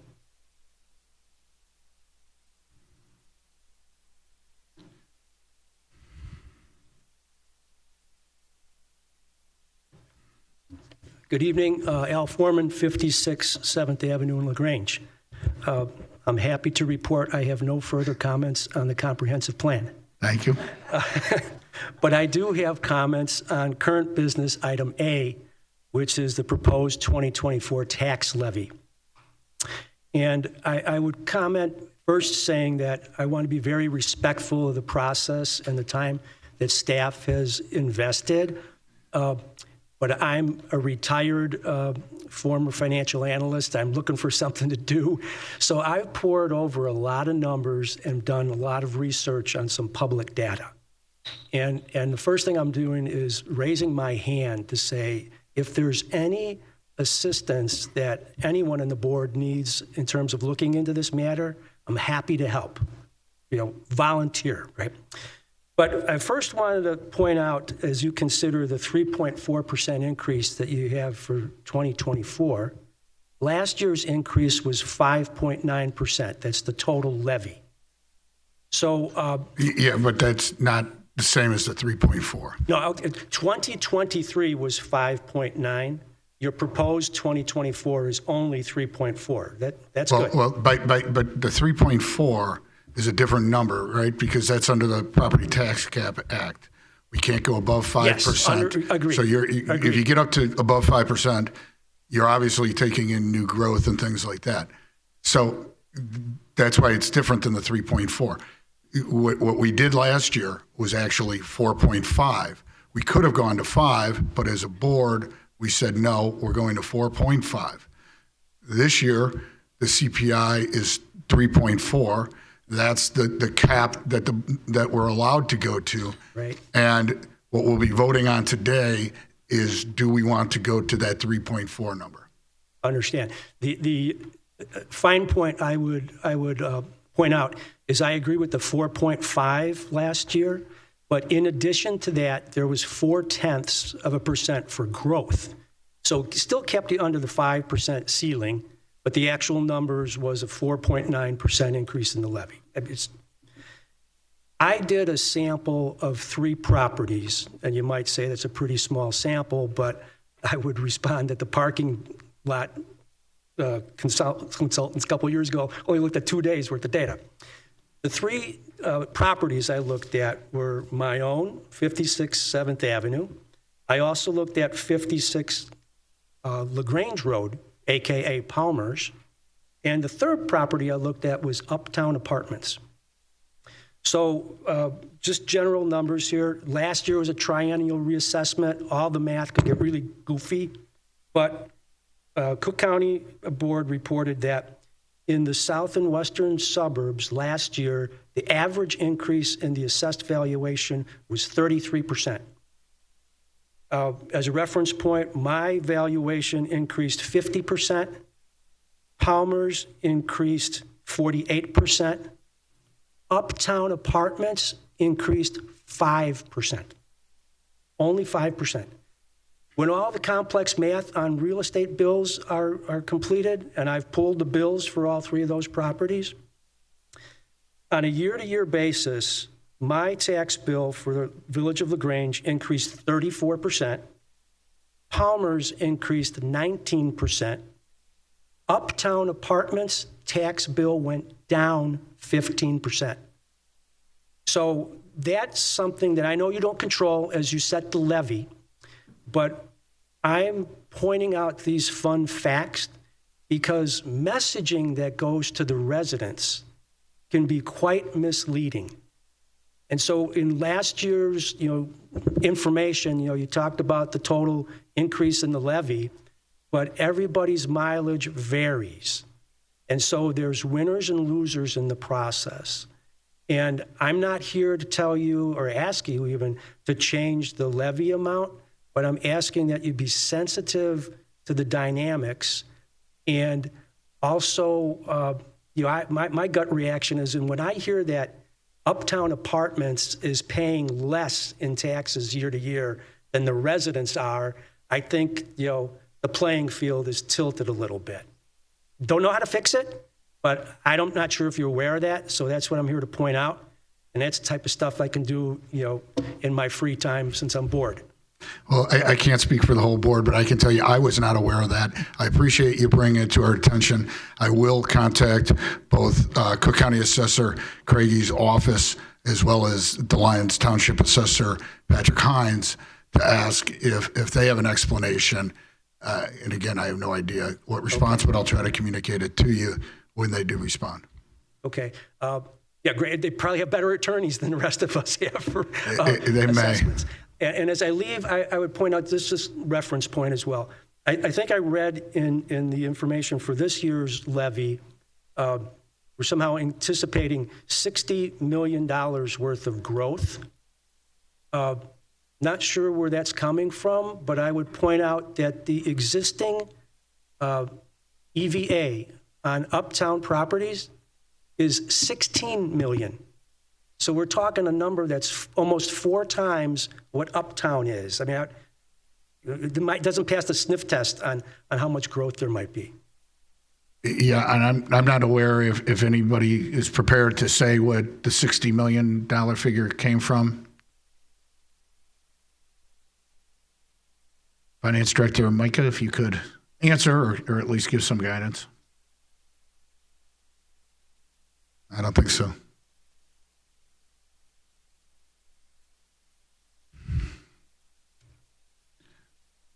Do we have another microphone that? Well, I mean, I don't need an answer, and I don't want to rock the boat, and you have more important things to do. I think you got my simple message that says I'm available to help. I think I can maybe provide some value. I think it tapped on now. Can you hear me? Yes.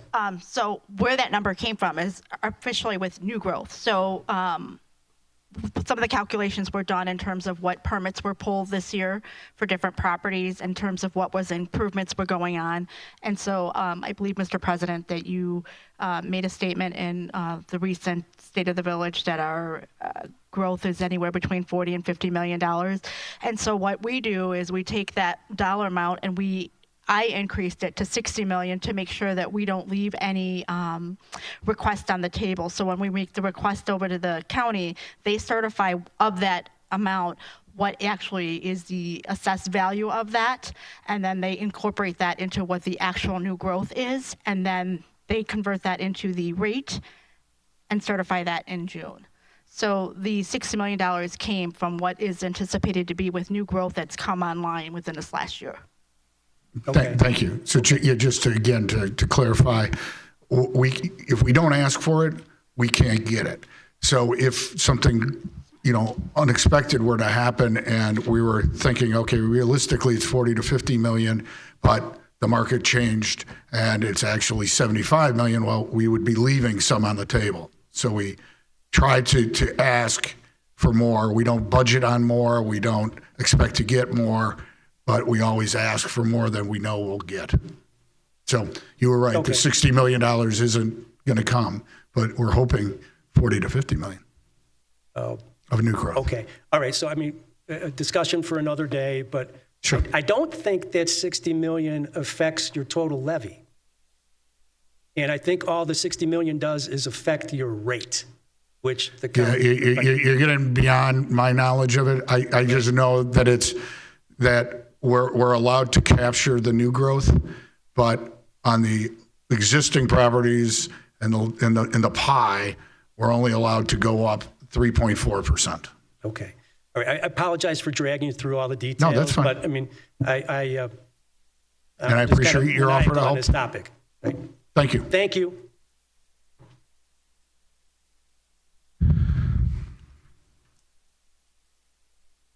Seeing no other comments from the public, can I have a motion to approve the consent agenda and a second? I move for approval of consent agenda as presented. Second. Thank you, Trustee Gale and Trustee O'Brien. Any comments, questions on the consent agenda? Trustee Augustine. Thank you, President Kukler. As previously stated, I recuse myself from voting on any agenda items related to the village prosecutor. Thank you. Any other questions, comments on the consent agenda? Seeing none, Clerk Saladino, please call a roll call vote. Trustee Thompson. Aye. Trustee Peterson. Aye. Trustee Augustine. Trustee O'Brien. Aye. Trustee Gale. Aye. And that passes unanimously. Moving on to current business. Under A, we have the proposed 2024 property tax levy that we were just discussing, and I'll refer that to Trustee Augustine. Thank you, President Kukler.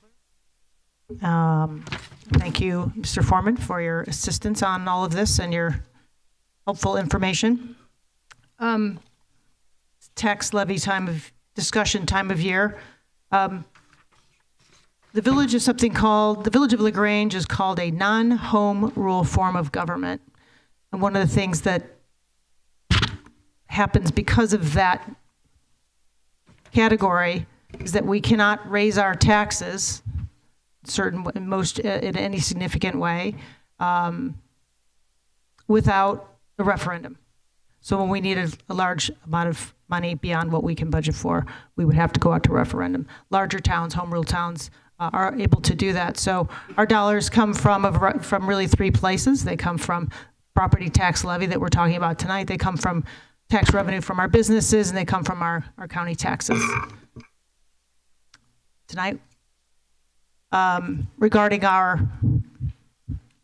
proposed 2024 property tax levy, the property tax extension limitation law limits property tax increases to 5% over the previous year's final levy or the consumer price index, whichever is less. This rate is set by Cook County and is 3.4% for the 2024 levy year. The village property tax levy consists of several separate line item levies.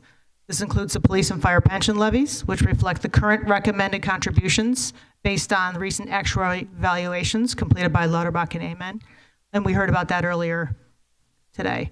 The LaGrange Library's line item levy is included due to its classification as a municipal library rather than as a separate taxing district, which means that it does not have its own authority to levy property taxes. The property levy, library levy amount is set to the PTELL limit of 3.4%. Then we have our special service area tax levy 7. It's just to fund ongoing maintenance of the central business district. That special service area tax levy is not subject to the truth and taxation requirements. However, by ordinance, that special service area levy is to be adjusted annually by the CPI. Then there's special service area tax levy 9, which is part of the Uptown LaGrange development, which included an enhanced sidewalk around the perimeter of the project. Since no funds were expended from the reserves for the sidewalk maintenance or repairs, the village will not impose a levy for SSA 9 as part of 2024 property tax levy. New construction is included in the equalized assessed value evaluation, the EAV calculation of the final levy for the village. Capturing new growth in the year it becomes available is critical in ensuring that it becomes part of the succeeding year's base EAV. The estimated new growth for this year is 60 million, as we just discussed, which is a substantial increase over the last year and reflects completed construction or construction currently underway.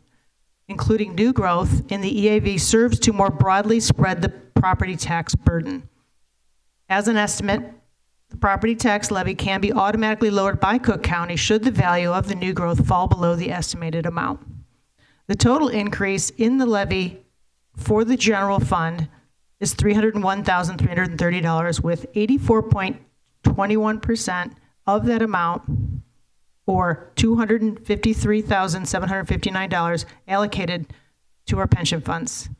The remaining $47,571 will be used to fund our general operations. As any increase in an individual levy item results in a corresponding decrease in another levy item, future pension fund requirements will result in no revenue being available for general operations as early as next year. With pension costs outpacing the CPI, the village will be in a position of having to replace revenues previously available for general operations with an alternate revenue source. The proposed 2024 property tax levy is $12,338,271, exclusive of debt service, which is a 3.4% increase from the 2023 levy. Upon receiving village board direction, notification of the public hearing on the proposed levy will be published in accordance with state statute 35 ILCS. And the property tax revenue accounts for approximately 44% of our annual general fund. So we're going to be in a bit of a pickle.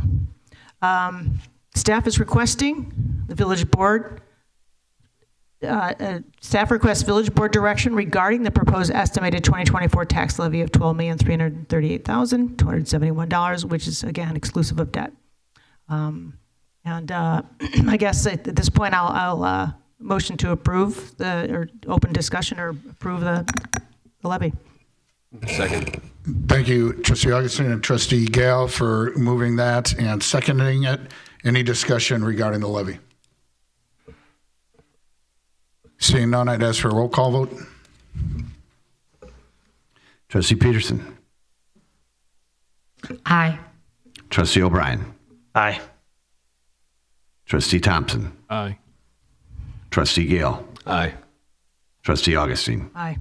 And that passes unanimously. Thank you. Moving on to B, which is a resolution authorizing the execution of an independent contractor agreement with Simpson and Datillo, LLC, for administrative hearing officer services. Back in April, the village board approved an ordinance which amended various sections of the code and established an administrative hearing system.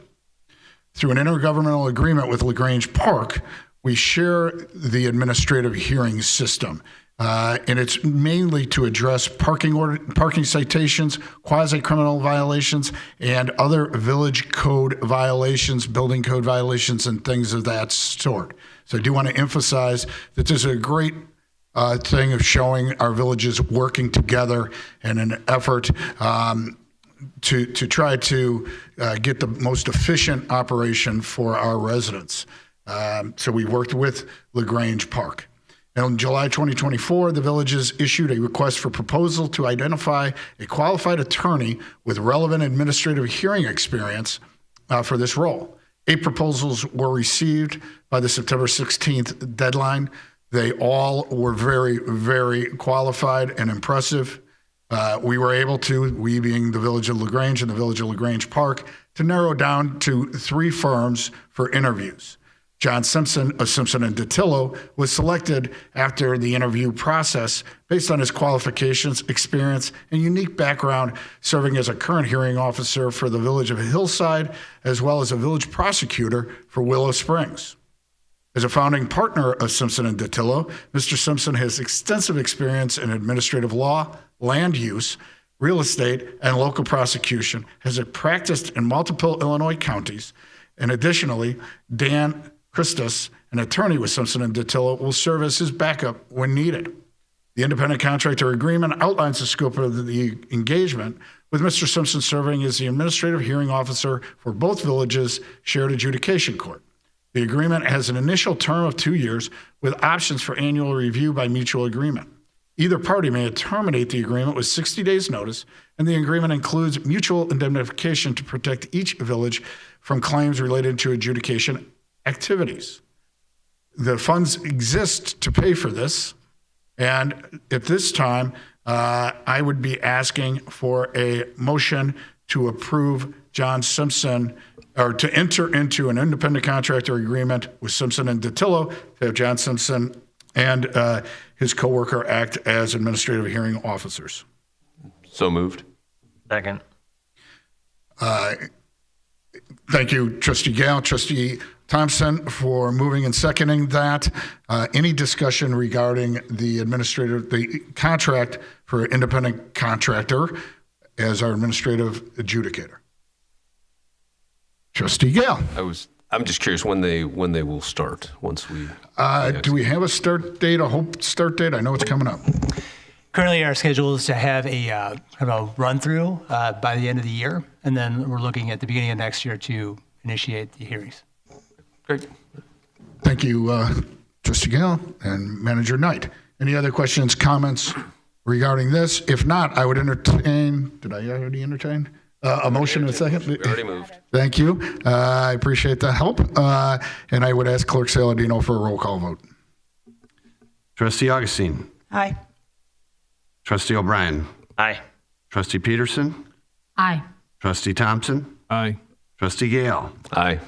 And that passes unanimously. Moving on to C, an ordinance granting a zoning variation from the minimum front yard requirements at 201 West Washington. And I would refer that to Trustee Gale. Thank you, Mr. President. Christian Suarez is the applicant. They're the owner of the property at 201 Washington Avenue. And as we know, they stepped up and they are here and available for questions. The applicant has applied for a variation to allow a patio and gazebo to approach into the required front yard of their property. The patio and gazebo, which were previously constructed without permit, are 1 foot from the front lot line. The applicant is requesting a variation to allow the patio to remain 1 foot from the front lot line and allow the gazebo to be placed 3 feet 6 inches from the front lot line.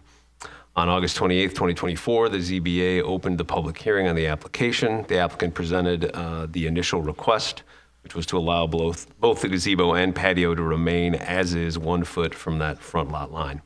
After deliberation, the ZBA continued the meeting to September 26, 2024, and encouraged the applicant to come back with some revisions.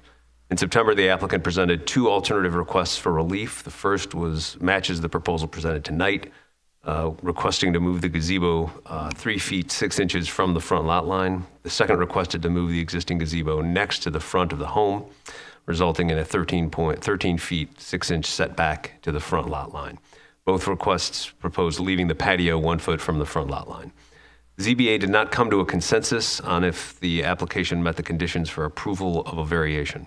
Some commissioners noted that the property had unique characteristics in that it was a duplex on a corner lot, with both units facing the corner side yard. However, commissioners also noted that the extent of the requested relief remains very high. Other commissioners noted concerns of the impacts on the character of the remainder of the block and noted that property had space to include proposed improvements in the rear yard, which is a permissible location.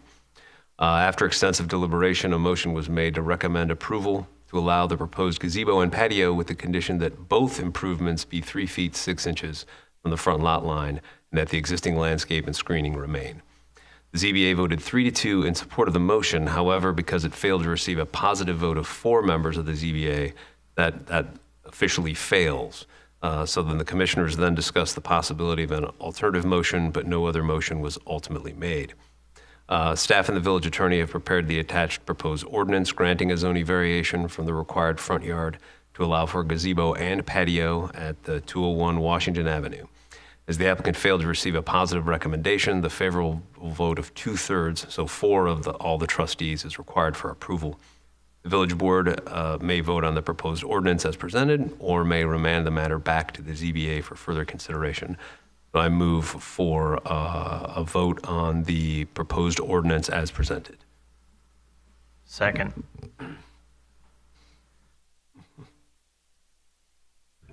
Thank you, Trustee Gale, for that introduction. And you said you did move? I did move. And so we're looking for a second on that?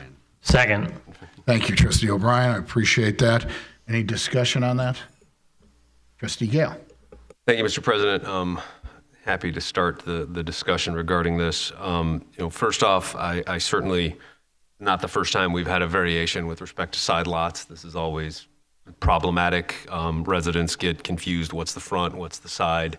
But side lots are, they are prevalent throughout the village, and they end up, it's the front yard is the same as all the other houses on your block. And so it does get confusing. Unfortunately, I don't see a lot of confusion here. And when I went through the factors, looking at what the requirements were, and I'm just waiting for my notes to load up. I kind of marched through the different considerations, and I just wanted to share those thoughts with everybody. I'm just stalling. So, the general standard, does this, create a particular hardship or a particular difficulty, practical difficulty? I don't see that. There's other space available for the gazebo and the patio. Is there a unique physical condition? The lot is a little smaller. Their lot is actually 44 feet wide instead of 50, but, we usually grant things like this when it's a triangle or there's some odd shape. I don't see any irregular or substandard shape.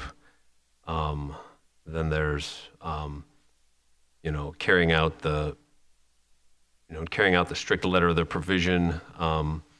The subject, they're they're denied like substantial rights commonly enjoyed by others. I actually think this is kind of flipping it on the head. Like we would be allowing them to build something that's 3 feet from the front lot line, which typically, I believe, if Director Jones can tell me, isn't it a 25-foot setback? Is the setback here right now?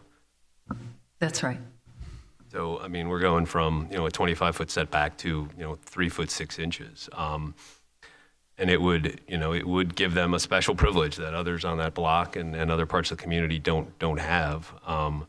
So for me, I think the path would be to deny the requested variance and to have the applicant go back to if that's all part of the same motion, to go back to seek other relief with an alternative to this.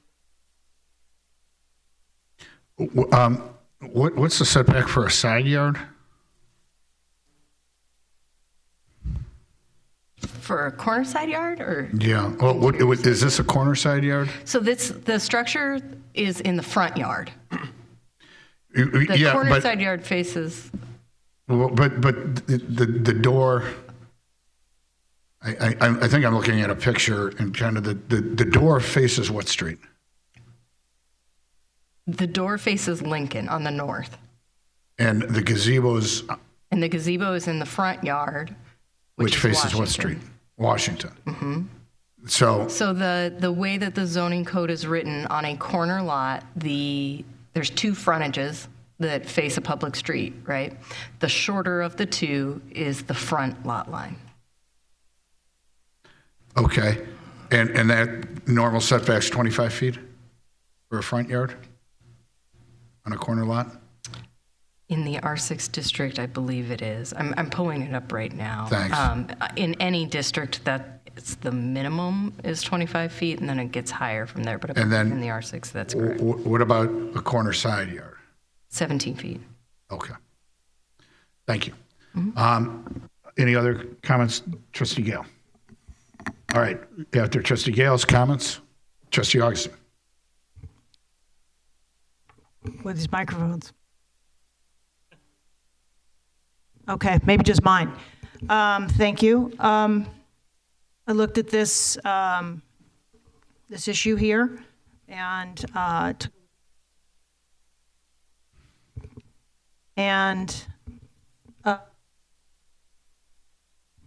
might just talk really loud. It goes working. out again. It is now, but it goes out in the middle of talking sometimes. So the ZBA did not come to a consensus. They needed 4 votes for this to be recommended to this board. I've looked through this. I've seen close calls on projects like this in the past, on these kind of tricky corners especially. I simply cannot find justification to overturn the commission's non-support. In addition, I find that the project is not necessarily in character with the street or the neighborhood. So I would not present this I would not support the ordinance as presented. Thank you, Trustee Augustine. Trustee Thompson. So this is a duplex. Which end of the duplex do the Suarez live in? The one closest to the community? Do you want the applicant to go to the microphone? Do we know that? The west. So they live closest. So then, this is where you get in this confusing thing, because the people that have the other side have an alley garage, a garage, and an alley. These people have no other yard except for the quote-unquote front yard, which is really the side yard property. So to me, and also they have the community center in the back, which is, you're not backing up to another home or a neighbor. So to me, plus you're in a high traffic area with people walking up and down the street, not a lot of security for your children to be back there with cars moving up and down that road. So I'm a little bit confused about why we wouldn't make an exception for an area for these people to actually have a fenced in yard, whereas they really don't have that option because they're on the opposite end of from the unit that would actually have that, where there's an alley garage, that stuff in a parcel of it. I don't know whether there is any other setback for these people to have unless they put their gazebo on the other people's property. So Okay, thank you, Trustee Thompson. I appreciate that. Does anybody want to comment following that clarification or statement regarding why Trustee Thompson would be in favor of it? Okay. Can the applicant withdraw this or not at this time? They can choose to withdraw. I think you need to come to the microphone to hear what I'm going to say. Because you didn't get 4 votes at the ZBA, it didn't technically win, so you need to get 4 trustees to vote yes. Tonight, we only have 5 trustees up here. So you are going to be harder to win, because if all 6 are here and 2 vote no, you still could pass. We've heard from 2 already that voted no, and I don't know what Trustee McGee would vote, and I don't know what Trustee Peterson would vote, and I don't know what Trustee O'Brien would vote. But you could withdraw the petition and not fail. I'm not sure, and maybe our legal counsel can explain if there's any advantage to withdrawing it versus having a vote that fails and what that is. That's what we are looking up right now. Okay, bear with us for a minute. We're just want to make sure we give you accurate information. And I'm not sure if you're understanding all I'm saying, but. Yeah. So far, there's like, how many in total here? I'm sorry, what was your question? How many trustees are in total? I mean, how many? So I'm the president, I can't vote. Right. There's 6 trustees, and 5 are here today. So Trustee McGee is absent, and so that's where we're at. And again, I'm not sure that it would necessarily, help you or not if we had all 6. But I want you to make sure that we figure out just what it all means. Sherry, did you find it? Okay. Yes.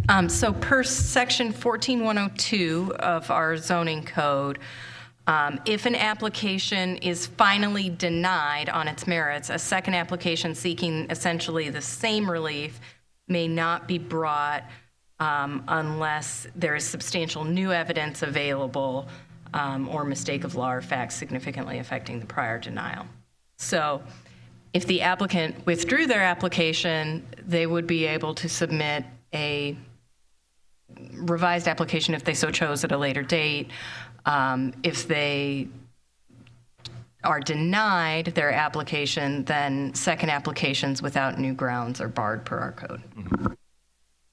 So, what's that? So the other issue is, there's a couple options. One, which is we can continue and see if the applicant can get enough support, but would need 4 trustees.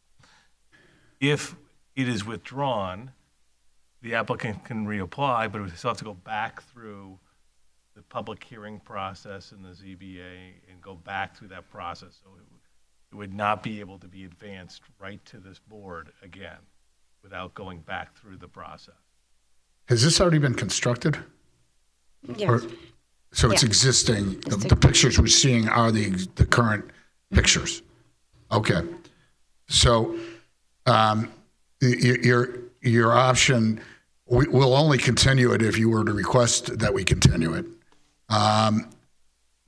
You can withdraw it, and if you withdraw it, you'd have to go back to the ZBA and hope that they were to get them to go over the majority. Because if they didn't, you'd be back in a similar spot. So that's kind of where you're at. I don't know if any other trustees want to talk now or not. If not, that's fine. If you do, you can. I will. I attended the meetings that of the ZBA. This was my one of the first meetings that I went to. I would have to say it was very hard for me to come to a decision tonight. What I found to be most difficult for me was that the construction was made when the original plans were denied. The original plans were not accepted, and the construction, the cement was laid. And that is what I have the most difficulty with. Therefore, I would be leaning to deny. Okay. I would be in the same boat. Okay. So I think your only shot at getting this to pass ever would be to withdraw it. I don't know that that's worth your time or what your best advice is, but if you want, we'll call it for a vote today. Okay. Yeah, I just feel like the first time there was not enough members to vote on it, and then the second time is like it went through it, and I feel like the last time I was hoping I would just get, 2 more people that were missing and 1 more vote, and I do realize that it, our mishap on or let's say ignorance on starting it initially in the wrong way, right? And I will assume any consequences if needed. But and as any, I would presume any consequences. But yeah, it's pretty much, as you know, it's complicated since the current zoning is in the yard, which is 2 completely separate pins, 2 completely separate properties.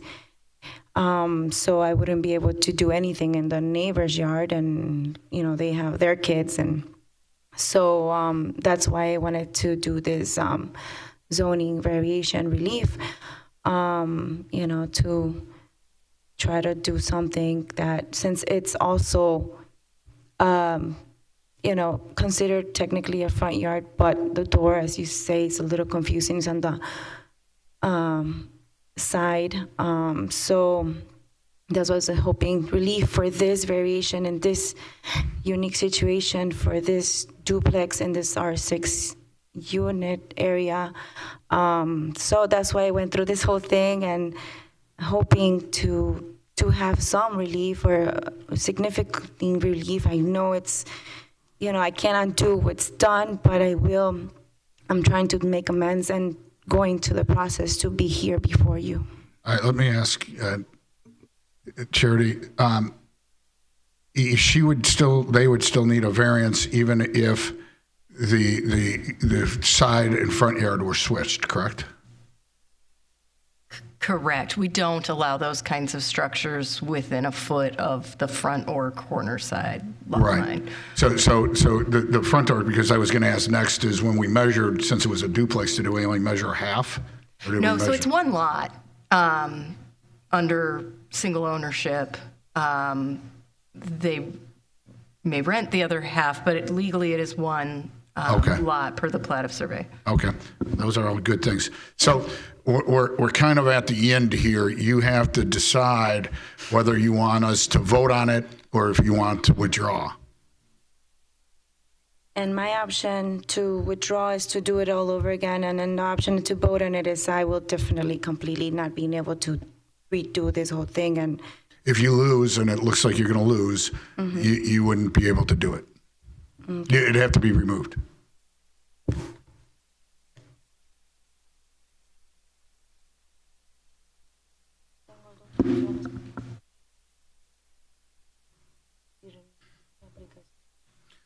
And if you want to continue it for 5 minutes, we can do that, and you guys can talk, and we'll do the next thing. Okay, can we do that, Council? That's an option. So we're just going to continue it and cover the next. You can, and also a decision does not have to be made tonight. So if you wanted to continue this to the next meeting, and in the meantime, if the applicant decided to withdraw, you could do it that way too. Okay. So nobody's forced to make in 5 minutes a decision. Okay. So what our legal counsel said is there's really 3 options now. We can you can withdraw it, we can vote on it, or you can ask us to continue it to the next meeting, and we can do that. We'd have to have a vote on to allow that. Yes, and you could still withdraw it subsequently to that.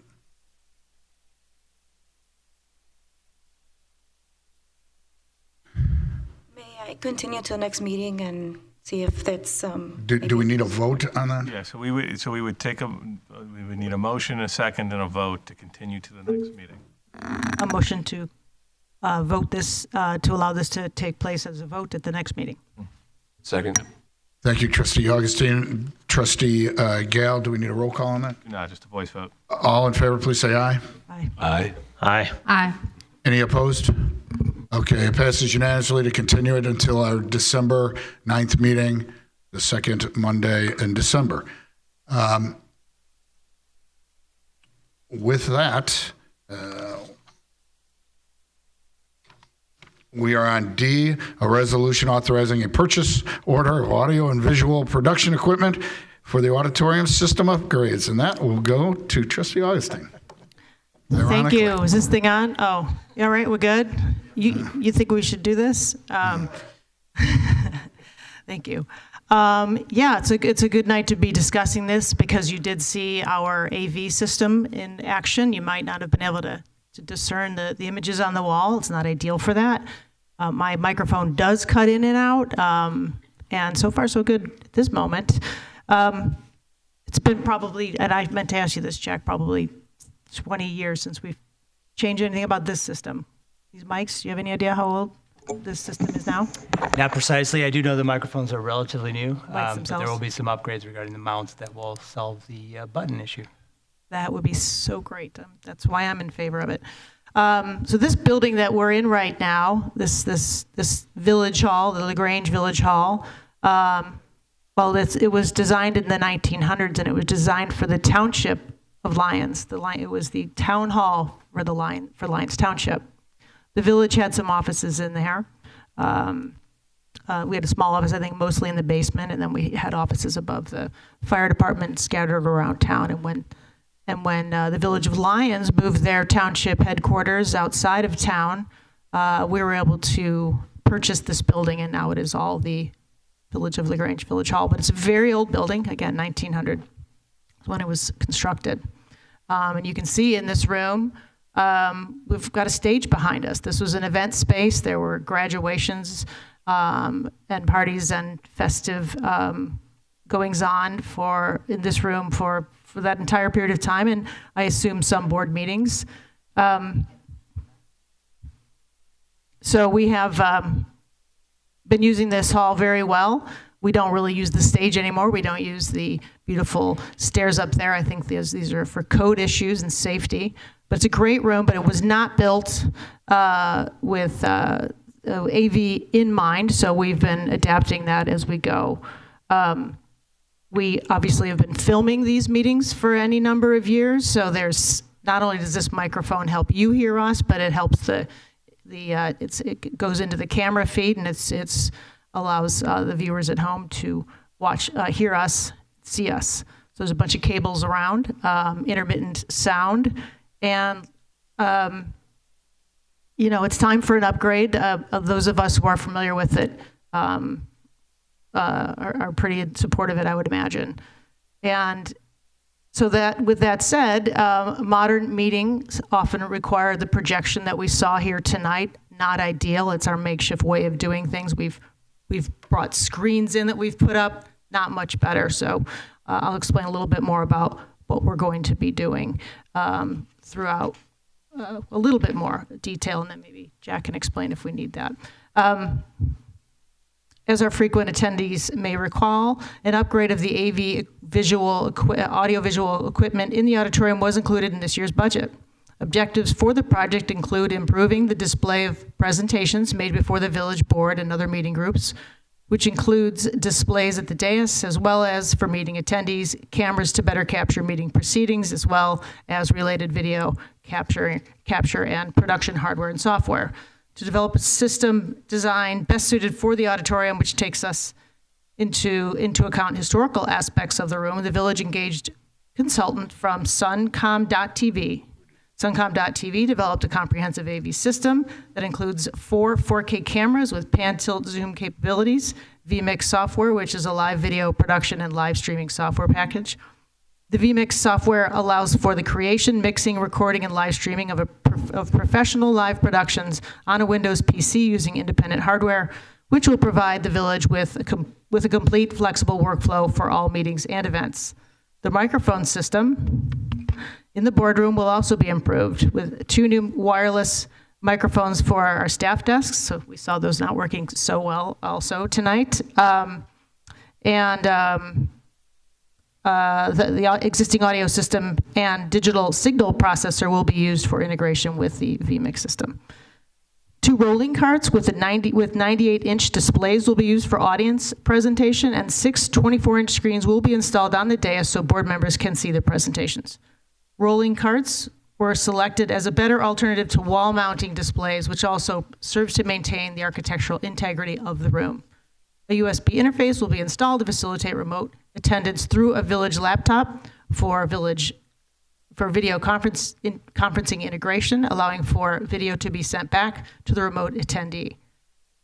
Funds of $35,000 were included in the approved fiscal year 2024-2025 budget for this expense. Expenditures for this purchase, as well as Sun.com's TV's consultant services, will be submitted to the West Central Cable Agency for reimbursement. Staff's recommending approval of the proposed resolution authorizing a purchase order for the AV production equipment for auditorium system upgrades. And I certainly support these findings and propose a motion to support this resolution. Thank you. Trustee Augustine, a second, please. Second. Thank you. Trustee Peterson, any discussion on the AV? With that, I'd ask for a roll call vote. Trustee Gale. Aye. Trustee O'Brien. Aye. Trustee Thompson. Aye. Trustee Peterson. Aye. Trustee Augustine. Aye. And that passes unanimously. Moving on to E, an ordinance adopting the comprehensive plan. Over the past year, the village has worked with Teska Associates to update the village's comprehensive plan. A comprehensive plan is a tool to help guide future decision-making in matters of public policy, local regulation, development review, and allocation of resources as they relate to land use and development. It's a policy document, and while it may make recommendations for future changes to regulations, it does not itself establish regulations. The plan encapsulates a long-range perspective, looking out 10 to 15 years. It's also aspirational. Some goals of the plan are ongoing in nature and may not be fully achieved even in a 15-year horizon. Adopting a comprehensive plan is a very large effort that requires the engagement of varied stakeholders throughout the process. The plan was made possible by a robust resident input, meaningful guidance from the village trustees and commissioners, and the professional analysis and expertise of the consultant team and grant funding partners, which was the RTA. The planning process touched many hands, saw many faces, and has been thoughtfully crafted into the attached plan. As detailed on page 22 of the plan, public engagement included 9 in-person workshops, open houses, and other meetings, as well as dedicated project website, lagrangeforward.org. That provided opportunities for virtual engagement. The LaGrange Forward website garnered over 500 comments from 2,000 visitors, and over 100 people participated in various in-person opportunities. Throughout the process, a variety of strategies were used to raise public awareness and solicit input, including numerous messages sent over social media web pages with over 10,000 followers, direct email, text messages to over 1,800 subscribers of the village and the LaGrange Forward websites, and postcards distributed at the pet parade, various community events, and displayed at the village hall throughout the project. In May of 2023, the Plan Commission first met to kick off the project in their role as the steering committee for the LaGrange Forward Comprehensive Plan update. Over the course of the project, the Plan Commission held 8 meetings to develop and refine the plan, including 2 joint workshops with participation from representatives from the Village Board, Community and Economic Development, Design Review, Environmental Quality Commission, and the ZBA. Based on the input throughout the planning process, the consultants have drafted a plan to articulate LaGrange's long-range vision and goals for land use and development, as well as strategies to accomplish that vision. On September 10th, the draft plan was presented to the Plan Commission for an official public hearing for adoption and approval. Leading up to the meeting, the commission, leading up to the meeting and during the meeting, a variety of public comments were shared. The Planning Commission and staff addressed these comments during the meeting, which can be found on the attached documents. After deliberation and review, the Planning Commission voted 6-0, to recommend adoption of the LaGrange Forward Comprehensive Plan with minor edits. The consultants have made edits as requested and incorporated into the attached plan. Following the Planning Commission's recommendation, the Village Board has reviewed the comprehensive plan. Trustee Gallen, Trustee Augustine, any discussion regarding the comprehensive plan? Seeing none, I would ask for a roll call vote. Trustee O'Brien. Aye. Trustee Thompson. Aye. Trustee Peterson. Aye. Trustee Augustine. Aye. Trustee Gale. Aye. And it passes unanimously. Thank you. It's a lot of work by village staff, a lot of work by our commissions, a lot of work by our residents. We appreciate your input, and a lot of work by the village board. Thank you, and I'm happy to have it passed. With that, I would open it up to the audience for any comments not on tonight's agenda. And again, if there's going to be more than one, if you could line up. We try to be done by 10, but we're pushing 9:59, so we realize we'll go a little long. Good evening. My name is Kyle Washington. I live at 43 Washington Avenue. The 201 Washington property. The bushes up there are dangerous. You can't see cars coming from East Avenue going towards the track. You have to pull out too far. Almost got hit a couple times, but the bushes are too high, and that's a dangerous thing. Thank you. And that was 201 East Washington? Yes. We'll have somebody look at that. Thank you. Okay.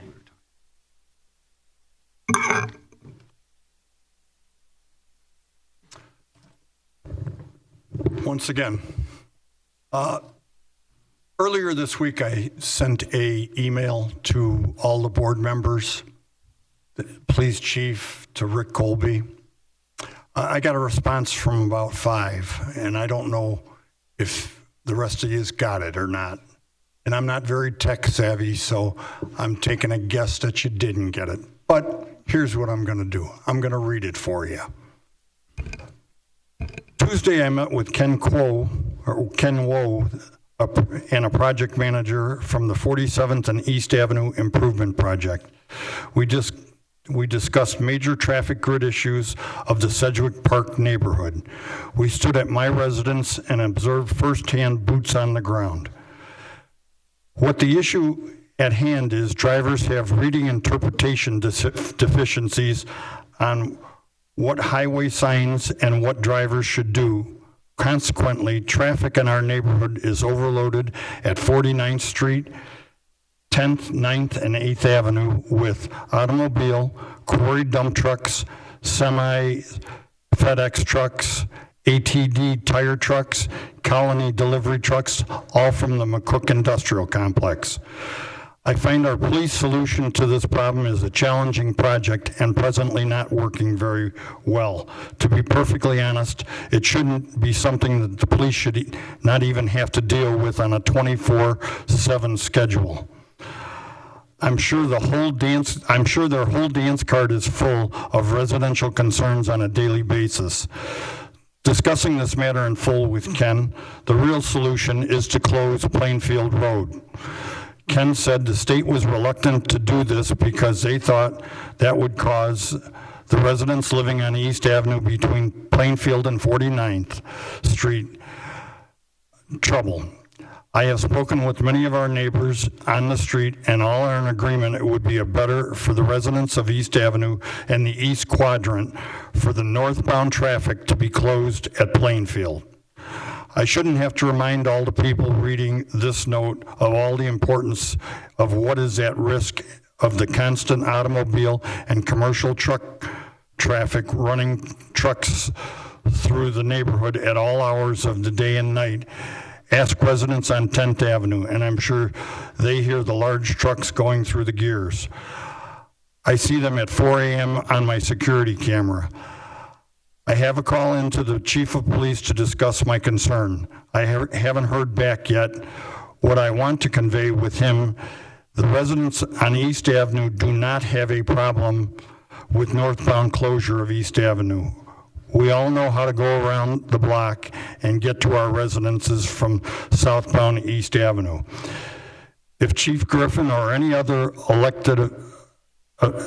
village officials have contact with Ken from IDOT, it is important to relate the concerns with the simplest solution to this issue is to close northbound traffic at Plainfield, and the residents are in agreement. This is a state route with the highest speed limit in our community, 40 miles an hour, which is in reality 50 plus for automobiles and truck traffic. The solution to the problem is keeping the detoured traffic off our residential streets and keeping residents safe. Thank you, John Pluto, 718 East Avenue. Please pass this Gmail along to Ken Wu so he can go back to his superiors and we can make LaGrange safe again. Thank you, Mr. Pluto. Hi, Graham Carlson. I'm the cameraman over there, and I just wanted to thank you very much for approving the AV upgrades. What we've got is very powerful. What we have on the way is like semi-pro sporting event like package, and so I would encourage the village, including the board of trustees, to think of ways to utilize this very powerful equipment for all new content, to reach out to the village and show the great work that everyone here does to the residents. The sky's really the limit with this stuff. Well, thank you for your assistance at all our meetings. We do appreciate it. Thanks.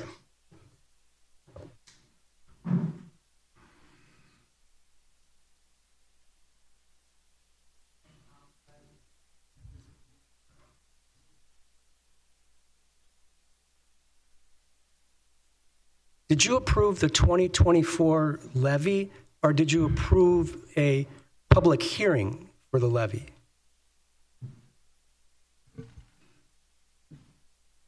Really neither. Just to make this confusing. But prior to doing the actual approval, we do the estimate so that way there's discussion about what it's going to be. We have direction on how to draft the ordinance for the levy, and at the next meeting will be the approval of the levy. In addition, there is technically no public hearing that is required, but it is tradition in this community, in the effort at transparency, and because the policy has been set to make sure that there is public input, there will be a hearing also at the next meeting before any vote for anybody else who wants to participate and provide their comments on the levy before the actual ordinance is adopted. Okay. Thank you for clarifying that. Yeah. Thank you. It's confusing, I know. Thank you.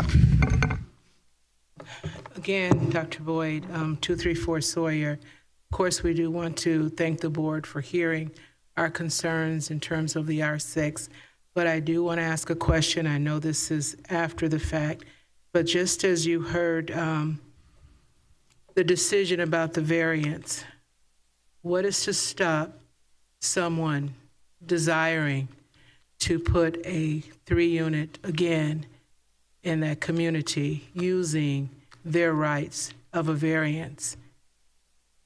That is something that could very possibly happen with the fact that we do have those units that are already currently there, the 3 units that are being utilized. I just wanted to... I think your question is, could a person in the R6 ask for a variance to construct a 3 or 4 unit building? Or turn a 2-unit into a 3-unit? So that's the question. Can they still come for a variance? I just want to add this. Without that language... No, it's not the language that would make a difference. If you're talking about the language of the comprehensive plan, then we're just going to have to agree to disagree that what it says. If you're asking about the possibility, the zoning. Under our zoning code, it is not a variation that you can seek. I'm sorry, I didn't hear you. It's not a variation that's allowed under our current zoning code. So that's written? Yes, so somebody, in our zoning code, somebody would not be able to submit an application to say, in that zoning district, I'd like a 3 flat or 4 flat or 5 or 6 or whatever number that is not a variation that we allow somebody to seek. Okay, because we're agreeing for it to be grandfathered, of which the village was not approving that before, but it happened. So I'm just saying. It did. That's the plan. The plan is to allow the existing buildings to remain. Correct, the existing. So that's the point that I'm bringing. We are allowing the existing, but there very well could be futures that sneak in underneath the board's knowledge. Right. There could be somebody that violates the code and builds something, and that would be then dealt with by the appropriate staff that would say that's not allowed, you have to rip it up, you're getting fined, things like that. Okay, so they would know that there's no allowance, even though the code doesn't say that. If they build something without a permit, they know what they're doing. Okay, thank you.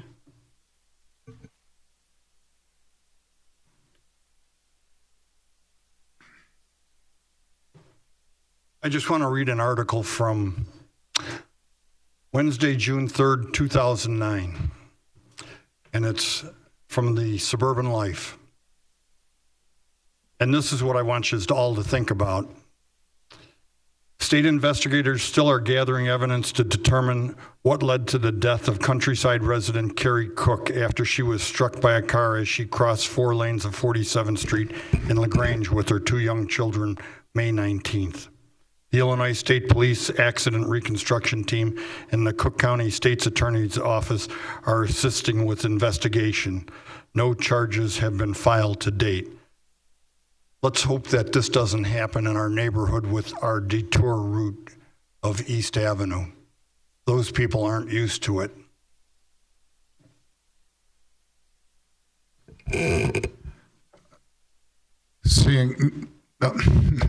All right, and if anybody wants to speak, just please line up so we know and we don't have to wait for people to get to the microphone. We're now 10:10. My name is Brian Suchin. I live at 730 East Avenue.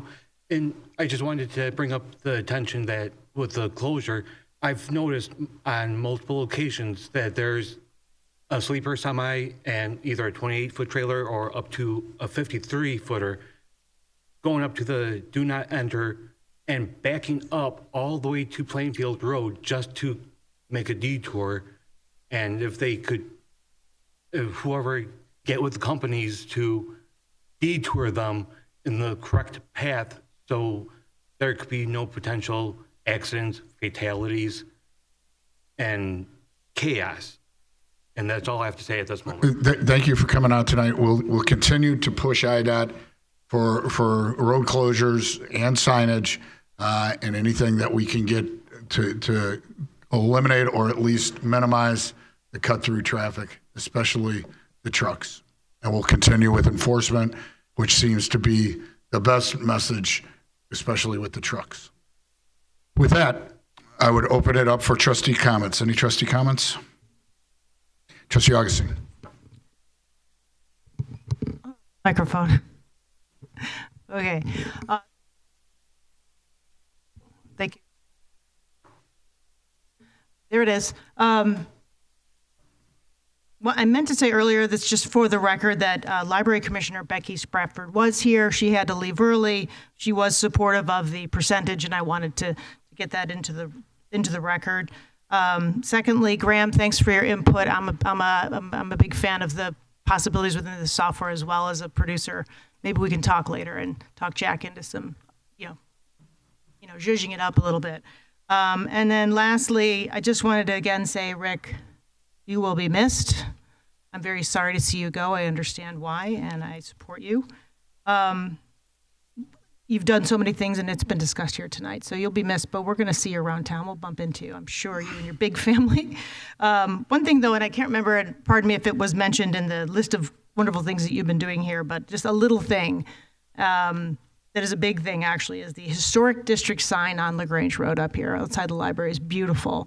And a year ago, it was falling apart. It was literally maybe one snowplow of snow touching it away from just toppling over on its own. It's a beautiful sign that was paid for by residents who sought the historic distinction in the area. It was part of the requirement. It was kind of a gold leaf. It was really beautiful in its time, but it had seen 40 years of weather. You and your crew at Public Works took that like it was your baby and restored it in-house right here in the village to as good as it ever was. And it looks beautiful, and it's back out front at a tilted angle, thanks to recommendations from Charity Jones and Rick agreeing that would be better for sight lines. We put it on repurposed brick that was saved from Stone Avenue Station when there were renovations, and it's beautiful and all in agreement with the library. It's a lovely statement, and it was a really nice touch, and I could just tell how much you cared for in the process of doing it. So you've been a special leader, and I'm sure staff will miss you as well as we, but thank you for everything. Thank you, Trustee Augustine. Trustee Gale. Thank you, Mr. President. I just wanted to quickly thank everybody on the board, everybody on the staff for working through the comprehensive plan. I especially wanted to thank all the residents that have come out repeatedly and expressed their positions with respect to it. I think it was very beneficial at the end, to hear from everybody, all the different comments we've got. And so I just wanted to say thanks. And then dovetailing on that, part of what we talked about tonight was infrastructure, all the different needs that we have, the levy. I think we've at a point where, we need to start thinking creatively about, our codes, our ordinances, our licenses, so that, we can be in a position to generate as much revenue as we can for our community, because we're going to need it. Thanks. Thank you, Trustee Gale. Trustee O'Brien. Director Cobley, thank you very much for all your hard work. Best of luck in the future. I would like to express my thanks. I know I got involved in some requests, and they were handled very professionally. I appreciate all of that. My best to you, your wife, your family, and we'll look for you in the neighborhood. Thank you, Trustees O'Brien and Trustees Peterson. With that, I would entertain a motion to adjourn. A motion to adjourn? Second. And a motion by Trustee Peterson, a motion seconded by Trustee O'Brien to adjourn at 10:15. All in favor, please say aye. Aye. Any opposed? Thank you very much, and we'll be back December 9th.